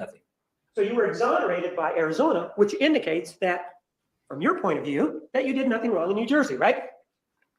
Wait, this guy was what? In fact, What did he didn't you do? sign an agreement with the state of New Jersey agreeing to desist and ceasing from crossing boundaries with clients and entering into relationships written up for which this? may create conflict of interest with the client? And that had to do with the bartering issue. Yes or no? Did you enter into that agreement? Yes. What? And that's the same kind of conduct that we have. This guy has a history of crossing the line with prior clients, or is it specifically regarding Jodi? Either way, it's bad. But... Oh, this is so bad. Here, because well, he now is you a cross sex boundary therapist, involving so He is a sex therapist. I forgot that. He's the sex therapist. That's creepy. Well, I'm not gonna say anything else. Okay. yeah. Okay. No, I have not. I was just gonna say So during you this might need to whole assess time that his patience. well, in and a with certain regard to way. this issue involving what happened in New Jersey, you indicated that you paid a fine, right? Yes, It's $2,500, right? yes. In addition to paying the fine of $2,500, you said that was all that was involved. There was more that was involved to this, wasn't there? I had to read a book. Pardon? I had to read a book. Well, isn't it true that you had to He had to read a successfully book. complete continuing education concerning ethics and Is it boundary the same book issues? you sent Yes. Jodi? And it indicated further that these courses should be completed within 6 months is of the entry amazing. of the consent order. Isn't that what you had to do? Which was resolved by reading a book and taking the test. And this, It's a little defensive there. I had to read a book. Yeah, I had to take the class, which consisted of the book. Oh. How is he going to be rehabilitated on redirect? Now imagine how many psychologists the defense had to go through to get to this guy. Yeah, this is bad. This is awesome. continuing Yeah. education could occur either in New Jersey or Arizona, correct? Correct. An evaluation such as the one that you conducted is actually a sort of a two-pronged approach, isn't it? I don't know what you mean by that. Well, you do what is called an interview, a clinical interview, right? That's Yes. correct. That's one big area, correct? Yes. That was part of visiting her in wherever she was. It sounds and like they talking to her, might, right? Dan. Yes.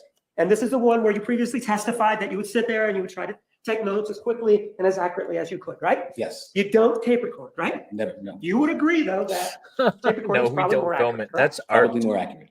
And in addition to that approach, in addition to that, there's something else that you do, and that is you administer tests, right? Yes. And one of the tests that you administered was this PSD, right? Yes. What does PSD stand for?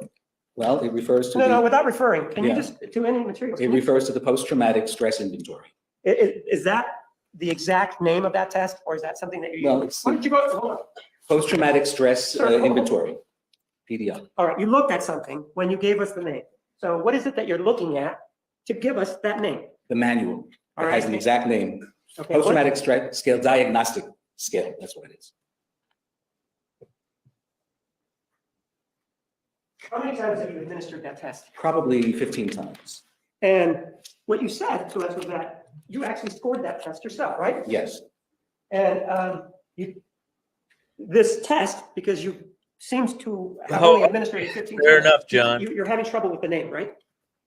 Oh, well, Yes yeah. or no? Yes and no. Right. Yes. Post-traumatic. This is where the prosecutor got the idea from. Ew, I can do this and this and this, and then he got this part. Yeah, he's very in on ethical things, and we know that he had a relationship with a blogger / journalist, and after the trial, when it didn't go exactly his way, he leaked the name of a juror. Mm-hmm. So she had to go into hiding. And then a few That's years diagnosis. later, he was It's disbarred for misconduct towards his Subordinates. Yep. Yeah. PS, but it leaves out the S in the thing. So I was thinking PSDS, but it's post-traumatic stress diagnostic scale, PDS. Right. And this fact that you can't even remember the title seems to indicate that you're really not familiar with this particular test, right? I use it Well, you've used it how many times? about 15 times. Right. And you've had much more cases than that, haven't you? Yes. And this test has 49 questions, right? Yes. And it has a validity scale in it, you say? Yes. So that if an individual is making things up, this will pick it up, right?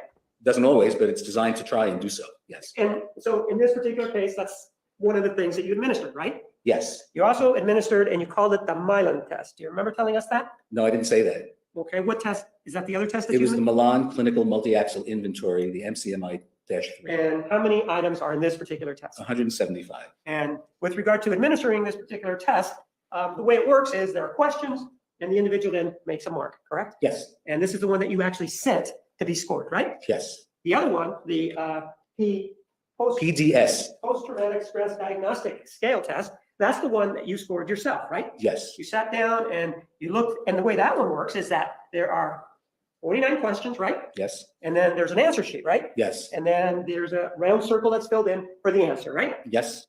And again, the validity of that test depends on the person answering that test accurately, right? Right. And so, for example, let's say that the person lied on that test. Let's assume that that's what happened. Okay? With Yes. regard to a PDS test. Wouldn't you agree that that would invalidate the results of the PDS test? Yes. And if it were used for the post-traumatic stress disorder diagnosis, that would be a faulty diagnosis, right? Yes. Because it is used, if you will, as a way to confirm, right? Yes. Well, in this case, That often happens to me too. that with Loco. regard to this PDS, the defendant lied on it. No, that's not true. Sir, when was the last time that you reviewed your raw data involving this particular test? A couple of days ago, last week. I forgot I'm running on a generator. It's been doing pretty good. Sir, let me have something here marked. I'll be right back.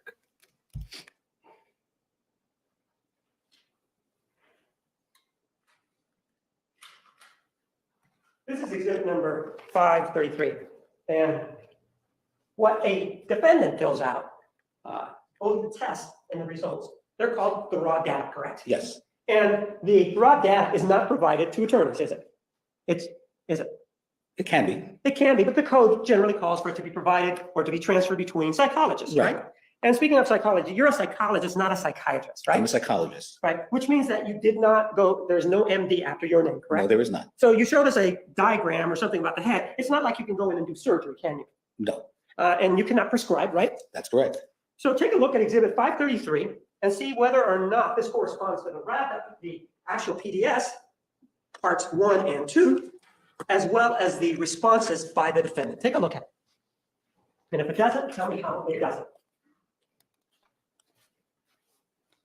Well, I'll have to look at my my notes. Sure, and in fact, when you take it out, if you don't mind doing it, please, so that I can mark it. I'm sorry? Take it out of your folder so that I can mark the PDS test along with the raw data. Oh, okay.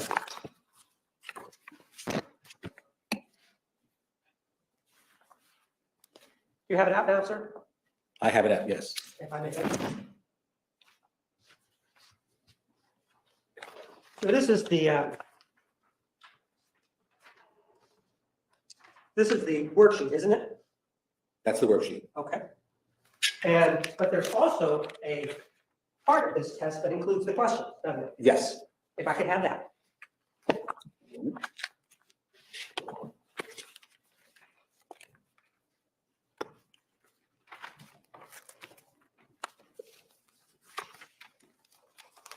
What did I miss? Anything special?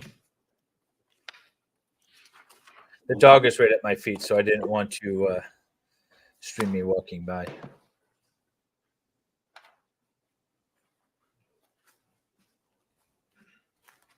What are we looking at? Here it is. Well, sir, where are the directions for questions 1 through 15? Oh, I don't have the actual, well, it's all in here, actually. Well, let's Sample of the test is in here with the questions and so forth. okay, but where's the answer sheet to questions 1 through At the time that I went, I didn't have. Yeah, an I'm answer not sheet, so I had sure. to fill it out on a piece He of blank sits there. paper. I think he's transcribe breathing. To an answer sheet. Sir, do you remember providing the raw data to somebody by the name of Janine DeMarte? Yes, And you're saying that what you provided to her is a copy of the yellow sheet that you Could have? throw there? something no, I at the provided to dog her the if he transfer moves. sheet. Right. In other words, you provided her a white sheet with little round circles That's that were right. filled in, That's right? correct, yes. Where is that? I don't have it with me, apparently. Well, why don't you have it with you? I must have left it on my desk. Sir, left it on my desk. isn't it important to have a complete file so that you can answer whatever This questions guy's a come up? mess. Well, I have the answers over here. This is I'm not awesome. asking about the answers. I'm asking about the other portion Yeah. of the test. The one that's got the little round circles that you provided to Yes, somebody I else. did not bring that. What I brought was the original that she filled out, that I later transferred to the question because I didn't have the answer sheet with me when I went to see her. So what you're saying is that you're the person then who filled out the answers to questions 1 through 15? No, I have her answers here. What I did was transpose her answers onto the sheet for scoring. I understand what you're trying to tell me, but my question to you is much more direct than that. In terms of the answer sheet itself, the little marks, the pencil marks that were done on there, that was done by you and not the defendant. That's correct. And sir, if it was done by you and you were going to score it yourself, why did you use a pencil? What?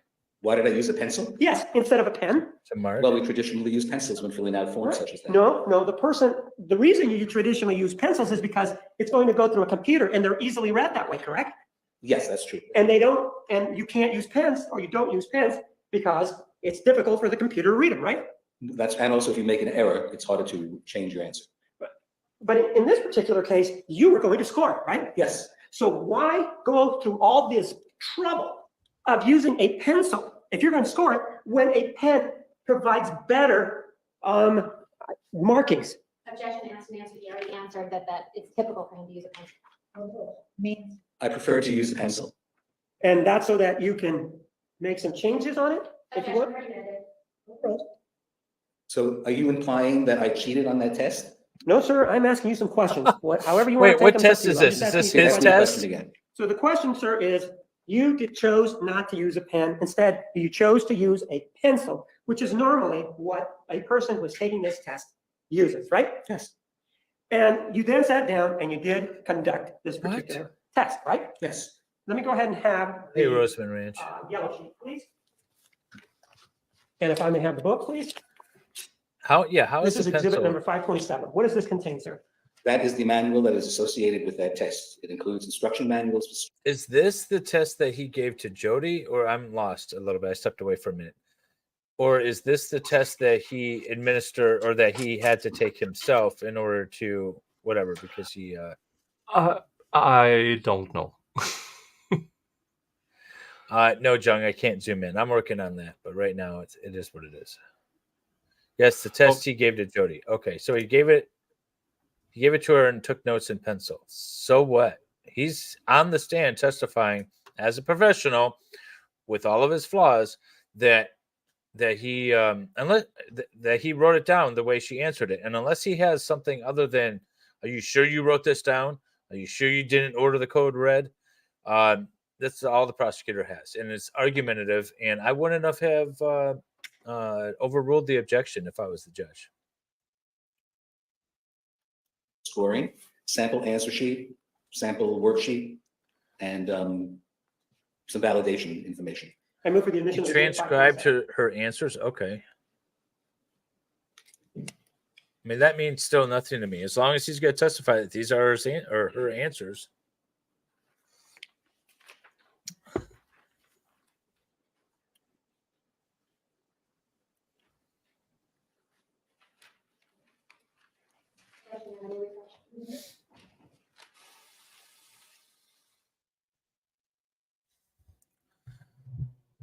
Apparently, Gigi is a popular name, by the way, on YouTube and law stuff, because there's other Gigis that people have been talking about, and I thought it was our Gigi here, but apparently not.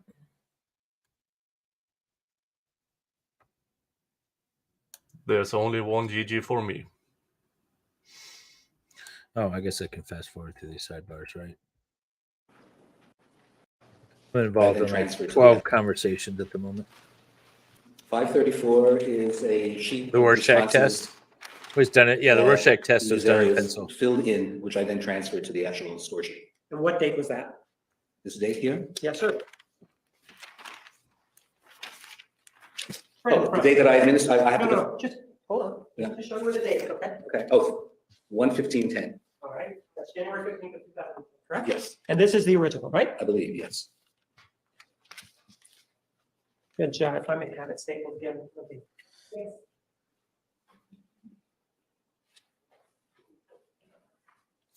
Yeah, that's kind of bad that he doesn't have all of his exhibits with him. Doesn't have a complete file. But then again, did the prosecutor say, hey, if you're going to testify, please bring a copy of your complete file or give it to me in advance? You know, that's kind of on the prosecutor too.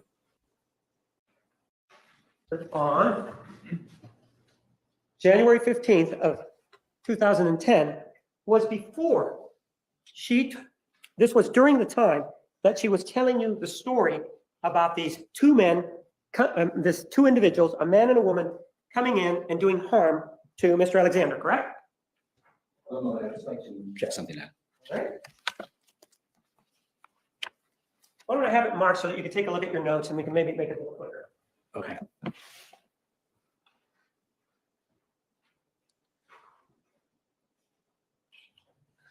He's implying that the witness did it to make it look like Jodi filled in the answers because inmates are only allowed pencils. Your recollection as to administering the PDS and the fact that at the time. But he testified that he filled it out. I don't think he's ever said that Jodi filled it out, right? So this is like he's creating an issue out of a non-issue. No. We're still telling you that it had been the intruders who had killed Mr. Alexander.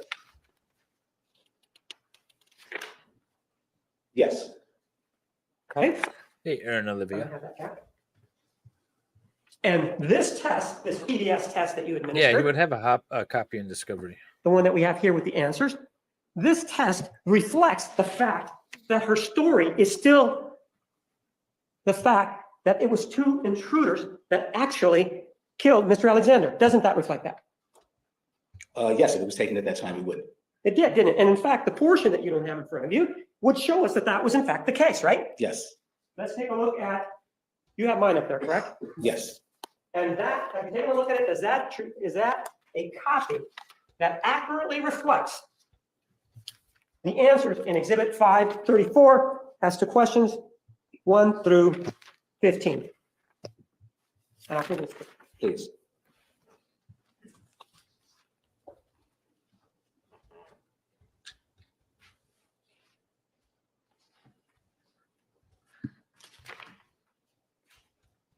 Yes.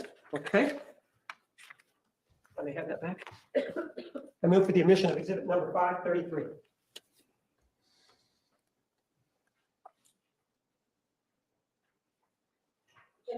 Is 533 the actual, something that Dr. Samuels typed up or something that the state typed up?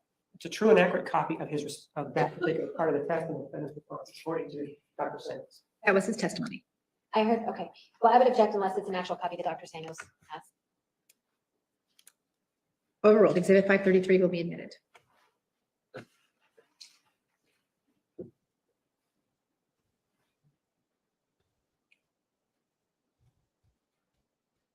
Okay, so let's take a look at exhibit number 533. There are some instructions that go with this, right? Yes. And the instructions are part of this manual here, exhibit 527, right? Yes. And they're the ones that indicate what questions there are to be asked. Yes. And whatever the answers are, right? Yes. So with regard to the first question, the person who's taking this, in this case, the defendant, is asked to identify whether or not any of these events, serious events, have occurred in their life. Throughout right? their lifetime, correct. Right, because these kinds of events are the kinds of events that trigger these responses that we've been talking about. Loss of memory, right? Yes. That trigger the foggy memory, right? Yeah. And Nick, you say your sound's breaking up? You sound fine the whole time. Yeah, it's on your end. Yeah, it's at my end. So sound is breaking up sometimes, and yeah. You keep saying that in the private chat. I'm like, you've been sounding fine the whole time. But yeah, but it's on my end, and I'm not sure what it is. I had my nephew over here last week to check it, and he said there's no issue. It shouldn't happen, but it still happens. So Vicky, if you're catching up on the Crumley case and Zach and Sadie interviews, you have, let's see, 8, 16, 17, 18, 19, 20, 20. You have like 24, 25 hours of my coverage you get to watch all in a row. Well, you got the weekend for it. Yeah. All your waking hours. Yeah, and at 9:30 p.m. my time, which is 3:30 p.m. Eastern time, I'm having a new episode of Serial Killer Saturday, the trial of Eileen Warnes. Very cool. How many days has Jodi worn that outfit? She has worn that outfit, I think, just this today. She has like tons of outfits. She's been wearing something different every day. Yeah. And apparently it is 2008 trendy. I know the trial was in 2013, but she's 2008 trendy. Yeah. For example, the first one says serious accident, fire, or explosion. For example, industrial, farm, car, plane, or boating accident. And the defendant answered yes to that one, right? Correct. With regard to number 2, natural disaster, for example, tornado, hurricane, flood, or major earthquake, the defendant also answered yes to that one, right? Yes. Number 3, she's asked about non-sexual assault by a family member or someone you know. When it talks about someone you know, it isn't talking about you. It's talking about somebody the defendant knows, right? Yes. And it says, for example, being mugged, physically attacked, shot, stabbed, or held at gunpoint by someone you know, right? Yes. Does it say about holding someone at gunpoint, shooting, stabbing, or tying up someone that you doing that to someone that you know? Is like the reverse? Is that on there? That's what I want to know. And she said, with regard to that, yes, right? Yes. And then she says, number 4, non-sexual assault by a stranger, right? Yes. For example, being mugged, physically attacked, shot, stabbed, or held at gunpoint. It's the same question as above, number 3, only this one talks about a stranger, right? Correct. And she answered yes, right? Yes. This is the second Number time 5, sexual assault by a family member or someone you know, for example, rape or attempted rape. She said no to that, didn't she? Yes. We heard testimony about issues from the defendant previously that she indicated something about a situation. I'm asking you whether you're familiar with a situation where she...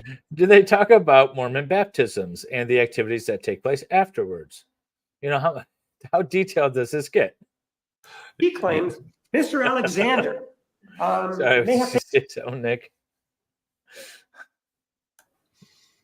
I didn't know if you were saying something. No. All right.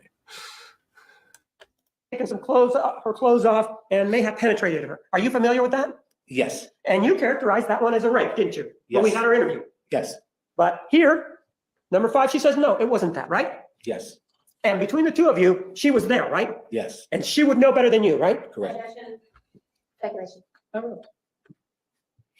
6, sexual assault by a stranger, for example, rape or attempted rape. And she said no to that, right? Yes. 7, Nice with the $2 super chat. Remember this? If you guys remember these, Jodis, a Goosebumps Choose Your Own Adventure book. That's an amazing comment, an amazing callback to those Choose Your Own Adventure books. That's exactly what Jodi is. Yeah. Awesome. Thank you very much for the $2. $2 super chat. combat or a war zone. She said I kind of no, want right? to do more Jodi fan fiction. Number 8, sexual contact when you were younger than 18 with someone who was 5 or more years older than you. For example, contact with genital breast. And she said no, right? Yes. And then it says imprisonment, for example, prison inmate, prisoner at war, hostage. And she said no, right? Correct. Continues on with question 10. And question 10 asks about torture. And she said no, right? Yes. Number 11, life-threatening illness. She said no, right? Correct. With regard to 12, there is other traumatic event, and she says yes, right? Yes. And then she says number 13, if you answered yes to item 13 specify the traumatic event on the answer sheet, right? Yes. And she said repeated emotional and psychological abuse, right? Yes. Then this test goes on to part 2, right? Yes. And it is asking the individual who's taking this test, in this case, the defendant, a question, right? Yes. And this is one of the guiding questions that determines or substantiates or confirms or helps you confirm the presence of PTSD, right? Yes. And in fact, the way you indicated where that in your report, where that first scores on the post-traumatic stress disorder scale confirm the presence of PTSD, right? Yes. It says here, if you mark yes for more than one traumatic event in part 1, indicate which one bothers you the most. If you marked yes for only one traumatic event in part 1, mark the same one on the answer sheet, right? Yes. And she's asked about the same 12 questions that we've just gone over, right? Yes. And the one that she indicated was the traumatic event in her life that triggers this post-traumatic stress disorder is what? What are you read number 4? Non-sexual assault, stranger. Not somebody that she knows, right? Correct. You said that you reviewed the photographs of the crime scene, right? Yes. And you talked about Mr. Alexander being in that shower, right? Yes. He's not a stranger, is he? No. He's somebody that she knew, right? Yes. And it's talking about that the thing that triggers it for her, this PTSD, is non-sexual assault by a stranger, correct? Correct. And the rest of the questions that you have here in Exhibit 534, all of the answers here are based on the fact that she had an assault by a stranger, right? That's what you said in that test. Well, no, let's go back to this just so we make sure. 533. It says, why don't you read it for me? Below, Make sure that I can bring it in, the whole thing. Okay? below are several questions about the traumatic event you marked on item 14, non-sexual assault stranger. And these are the questions that I have in my right hand, right? These are the answers, right? Yes, This is her worksheet, right? that's right. Did you turn this worksheet, a copy of this worksheet over to Janine DeMarte? Yes. And this is a true and accurate, or this is the actual item that the defendant filled out, right? Yes. Take a look at it. 535. Yeah, I know. You're very sensitive, Yamaha. Yes. I moved for the omission and took 535.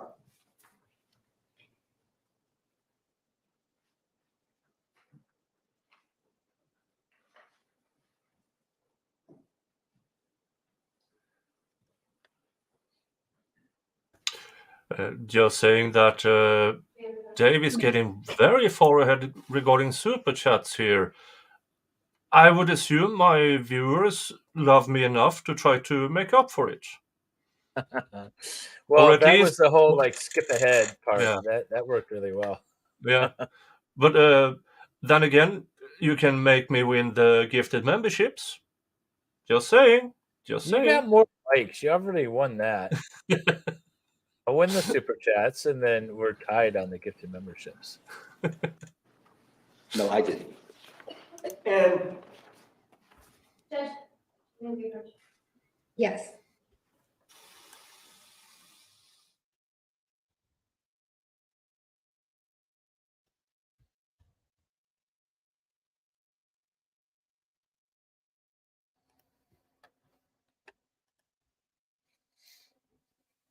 so with regard to exhibit 534, this contains the answers to it, right? Yes. For example, 534. You said this is the one that the defendant filled out, right? No, I don't remember. Well, sir, let me do it this way. Okay, Isn't it true that previously you told us that this is the one that the defendant filled out, right? I believe so. And Oh, isn't it he true that you said that she whatever filled it markings out. are on That's a here problem. are those of the defendant, right? Well, those are in my hand. Okay, so At least part of it is. so for example, part 2, where it says circle numbers that apply, Mhm. Here you go, Nicholas. Thank you, little pill. Yeah, I know Dave is very vindictive when it comes to people super chatting other channels. He's really, really vindictive. I am definitely. By the way, I think you are still dominating me in likes. Just saying. Oh, thank you, Cindy J, for your 5 gifted memberships. See, now you're winning on 2 fronts. That's all I'm saying. You know, you whine over there, and you're winning on 2 fronts. The memberships went to Lolita Smiles, WV, Anastasia, Maritza Pierre Aponte, and Sholi. Yeah, however you so say much. that, Ruick's names, whatever that is. Well, you try to pronounce it. No, I'm going to say ruins. I'm going to just go with ruins. Yeah, thank you so much. that's your writing circle numbers that apply, right? Yes, that's my writing. And under 14, it does circle number 4, right? Yes. Did you circle that or did she circle that? I honestly don't recall, but I think she circled it, or she gave me the number and I circled it. I don't recall. And then down at the bottom of it, you say expands for assault, life-threatening, right? Right. And that was important to you. That's why you wrote it, right? Right. She didn't write that down there, right? No, I wrote that. And this is an assault that's life-threatening by a stranger, right? That's what she said at the time. Well, that's when you filled out this test, right? So that's Yes, that's what she was saying at the time. And one of the things that you told us previously on a direct examination was that, well, in terms of what she was telling you, you believed that she wasn't telling you the truth initially. Do you remember telling us Yes, that? that's correct. Yet you administer this test and you write these notations down, even though you believe those are not true, right? That's true. Why are you writing down untruths? Because this was her perception at the time. This was her story of what went on at the time. The test was administered. was that? These were her responses. But you used it. You knowing, you just said, What was knowing what? that this was a lie, you That used it and lined then paper that concluded fucked up. that those scores on that PDS confirm the presence of PTSD, even though you've just now told us that this is based on a lie. Perhaps I should have re-administered that test. Oh my God! Don't second guess Oh. yourself. This is one of the This foundations. is great, where you're Cross. finding Oh. the stress Guys, disorder on falling the defendant, apart. right? Correct. And the other one is the MCMI, right? Correct. The other test, right? As well as your conversation with her, right? Correct. So let's He take a just look ruined at, his entire You already testimony have it about there. PTSD. The worksheet. yes, sir. Yeah, we may dislike question his is, with methods regard to and everything, 535, but he Why does are you good feeling this out cross-examination and here. not her? Why do you feel that you have the need to, for example, in item 16 through 19, let's talk about those. Why do you have to fill in the number here? Do you see that? Yes. Well, couldn't she do that herself? No, this is for the examiner to fill out after reviewing the answer sheet. This is called a hand scoring worksheet. Oh, so this is the score that you actually did on it. That's right. That's the scoring of her raw data. So when you told me before that this was actually her answers, that was a mistake then. Well, there is an answer sheet, which I have. It's probably on my desk, but that is very similar in appearance. But it's a printed Yeah, form. if you which, don't know is what I what's transfer going her on data behind to. the scenes, Then I score from yeah, my he's doing transfer good sheet. as a prosecutor. And the scoring But- is done with reference to a guide, correct? A reference to a scoring guide, yes. Right. And you give it a number, right? Yes. And based on that number, that tells you, yes, this is a measure that can be used in support of PTSD or not, right? Correct. He's so angry.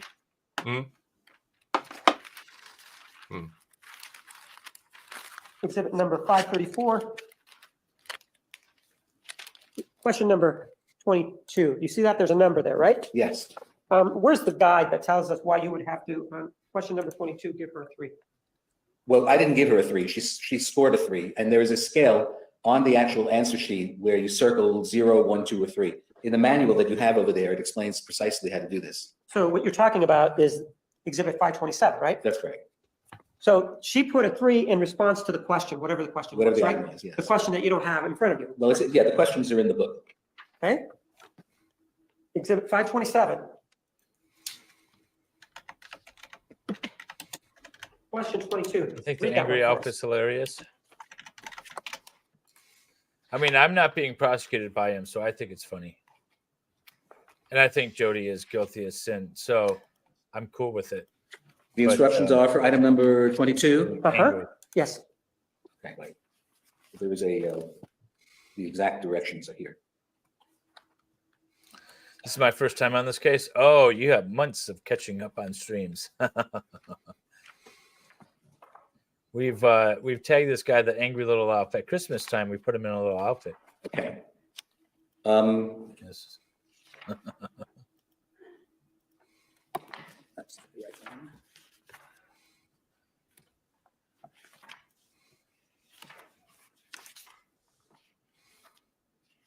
Okay. Drama classes are coming in handy for the prosecutor. I guess maybe this doesn't have it. Hold on a second. I mean, this is really damning cross. I think if this guy made any headway at all on direct, which I don't think he I did, guess this the cross is actual destroying it. test is not here. And I had everything together. Wait, hold on.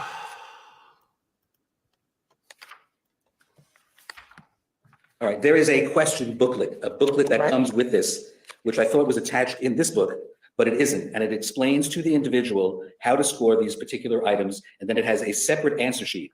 If I don't have that with me here, I apologize. I can certainly bring it tomorrow, but I don't have, apparently I don't have it here. Bring it Some pages tomorrow. must That's have not the lost in guide. my file. What you have in front of you Bring is it not the tomorrow. guide to score number 535. It's right. It's not the actual question sheet. His face is getting That's very used for red, this. isn't it? Right. I thought it was in here, but apparently His head's So a what is lot that thing that you shinier have than to- it what is was. this is the manual. This tells you how to score it. It tells you about the validity of the test. It describes sample reports, but apparently it doesn't have the, but the actual if questions. she And I had lied that on the together with the test, original answer it's not sheet. And I'm valid. afraid I left it home. All right. I may have.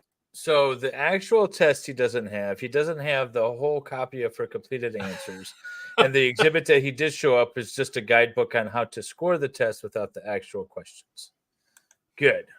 We're good. Oh, on top of that, he had to go take classes for inappropriate contact with other patients, and he may or may not have also given the defendant a gift. So, where's the dog at? Here's the dog. Have that back? Yeah.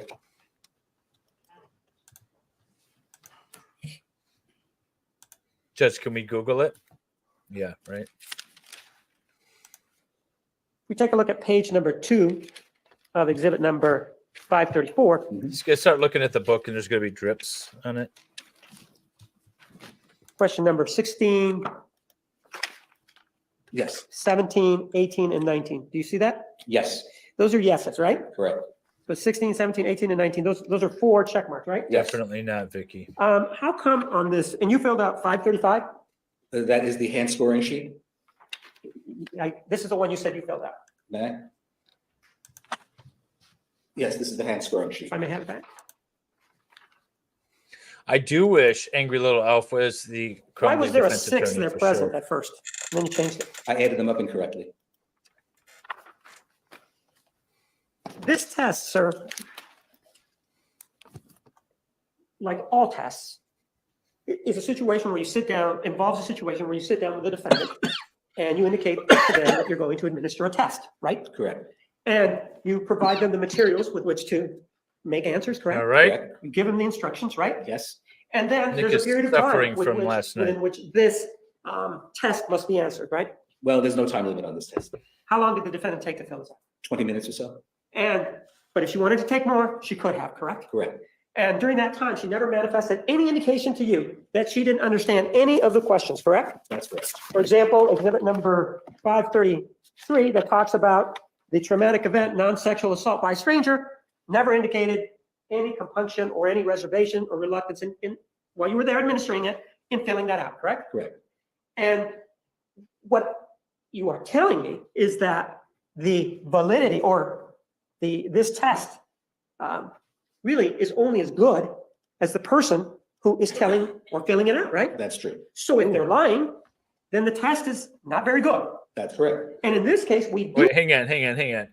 We're going to end it here because we're at our 2-hour mark. By the way, if you guys are new to this, every Saturday and Tuesday at noon Eastern, 6 p.m. Swedish time, Nick and I dual stream Jodi Arias. Tuesdays, we usually go for a couple of hours. Or I'm sorry, Tuesdays, we usually go for an hour. Saturdays, we go for 2 hours. So we're going to be ending it shortly, but I backed it up a touch because I think they're going to get into some malingering issues, which I've been talking about this whole time. But when he says, so if she's lying, and his eyes is sort of like, he just perked up a little bit. I just wanted to say that again. Is only as good as the person who is telling or filling it out, right? That's true. So if they're lying, then the test is not very good. That's correct. And in this, He's just sort of like perked up. Oh, we're going into lying now. I don't know. I thought that was an interesting little quirk by him. I'm not a body language expert by any means, but I saw something there.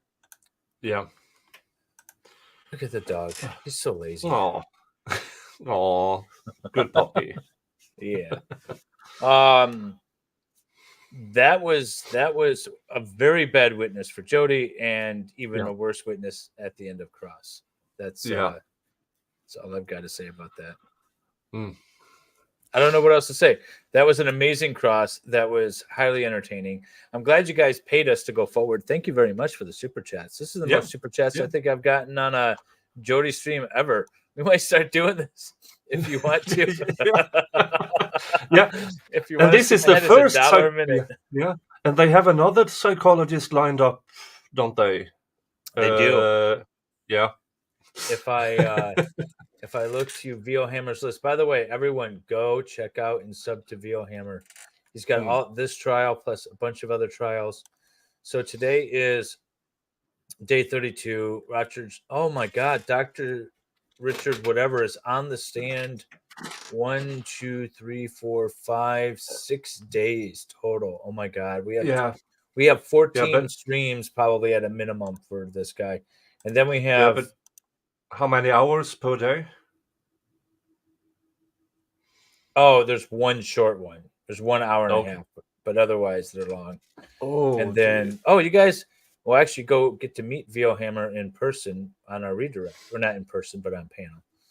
And then we have another one that's coming up, and she's on the stand. Ellis, however you say her last name, she's on the stand for like 8 days. And then we have another Dr. Lorene something that's on the stand for 3 days. Basically, the rest of this is doctors. Here, I can actually pull it up. I could show you guys. So this is Hammer's channel with all of his streams. We are on day 32, and so he's on 33, 34, 35, 36. Then we have this woman, day 37, 38, 39, 40, 41, 42, 43, 44, 45, 46. Jeez. Then we have a hearing, and then we have Dr. whoever is on the stand for 3 days. And then, so I don't know if this other doctor might be redirect or like a rebuttal. No, if you go down further, there's a rebuttal. Rebuttal and jury selection. Then rebuttal starts. That's it. Yeah, I see rebuttal here. All right. We have a lot of Jodi to get through. Yep. We will be here until my birthday in May.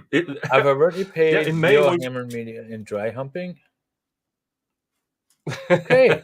Good to know, Jung. Good to know, Jung. We're definitely going to do bingo cards again. By the way, if you guys are new to this too, we from time to time we do bingo cards. And do I still have the banner up? I think I took it down. Anyways, the winners received a tumbler from bingo. We did jury question bingo. Oh, have you sent them out? Not yet. I got to package them up and send them out. Yeah. So let's see here. Okay, final counts. I win in super chat, so we know that. I dominated in those. Nick dominated in likes because he always dominates in likes, I'm assuming. And then I won in gifted memberships. Yeah, so Nick wins overall. Nick wins. All right, another win for Nick. Put it that on the books. Thank you all very much for the super chats and for watching the stream with us. You will be redirected to Dolly Talk. Yeah. And in an hour and a half, I'm doing Serial Killer Saturday, the trial of Eileen Warnes. We are with the lead investigator on the stand. Nice. In today's episode. Cool. I like that. That's a weird case, but you guys go check that out. And then I will see you all. Actually, we might have a stream on Sunday, just a weird random stream. But if not, I'll see you Monday morning for more Jennifer Crumbly trial. All right. Take care, guys. See you. State of Arizona versus Jodi Arias, verdict, count 1. We, the jury, duly impaneled and sworn in the above entitled action upon our oaths, do find the defendant as to count 1, first-degree murder.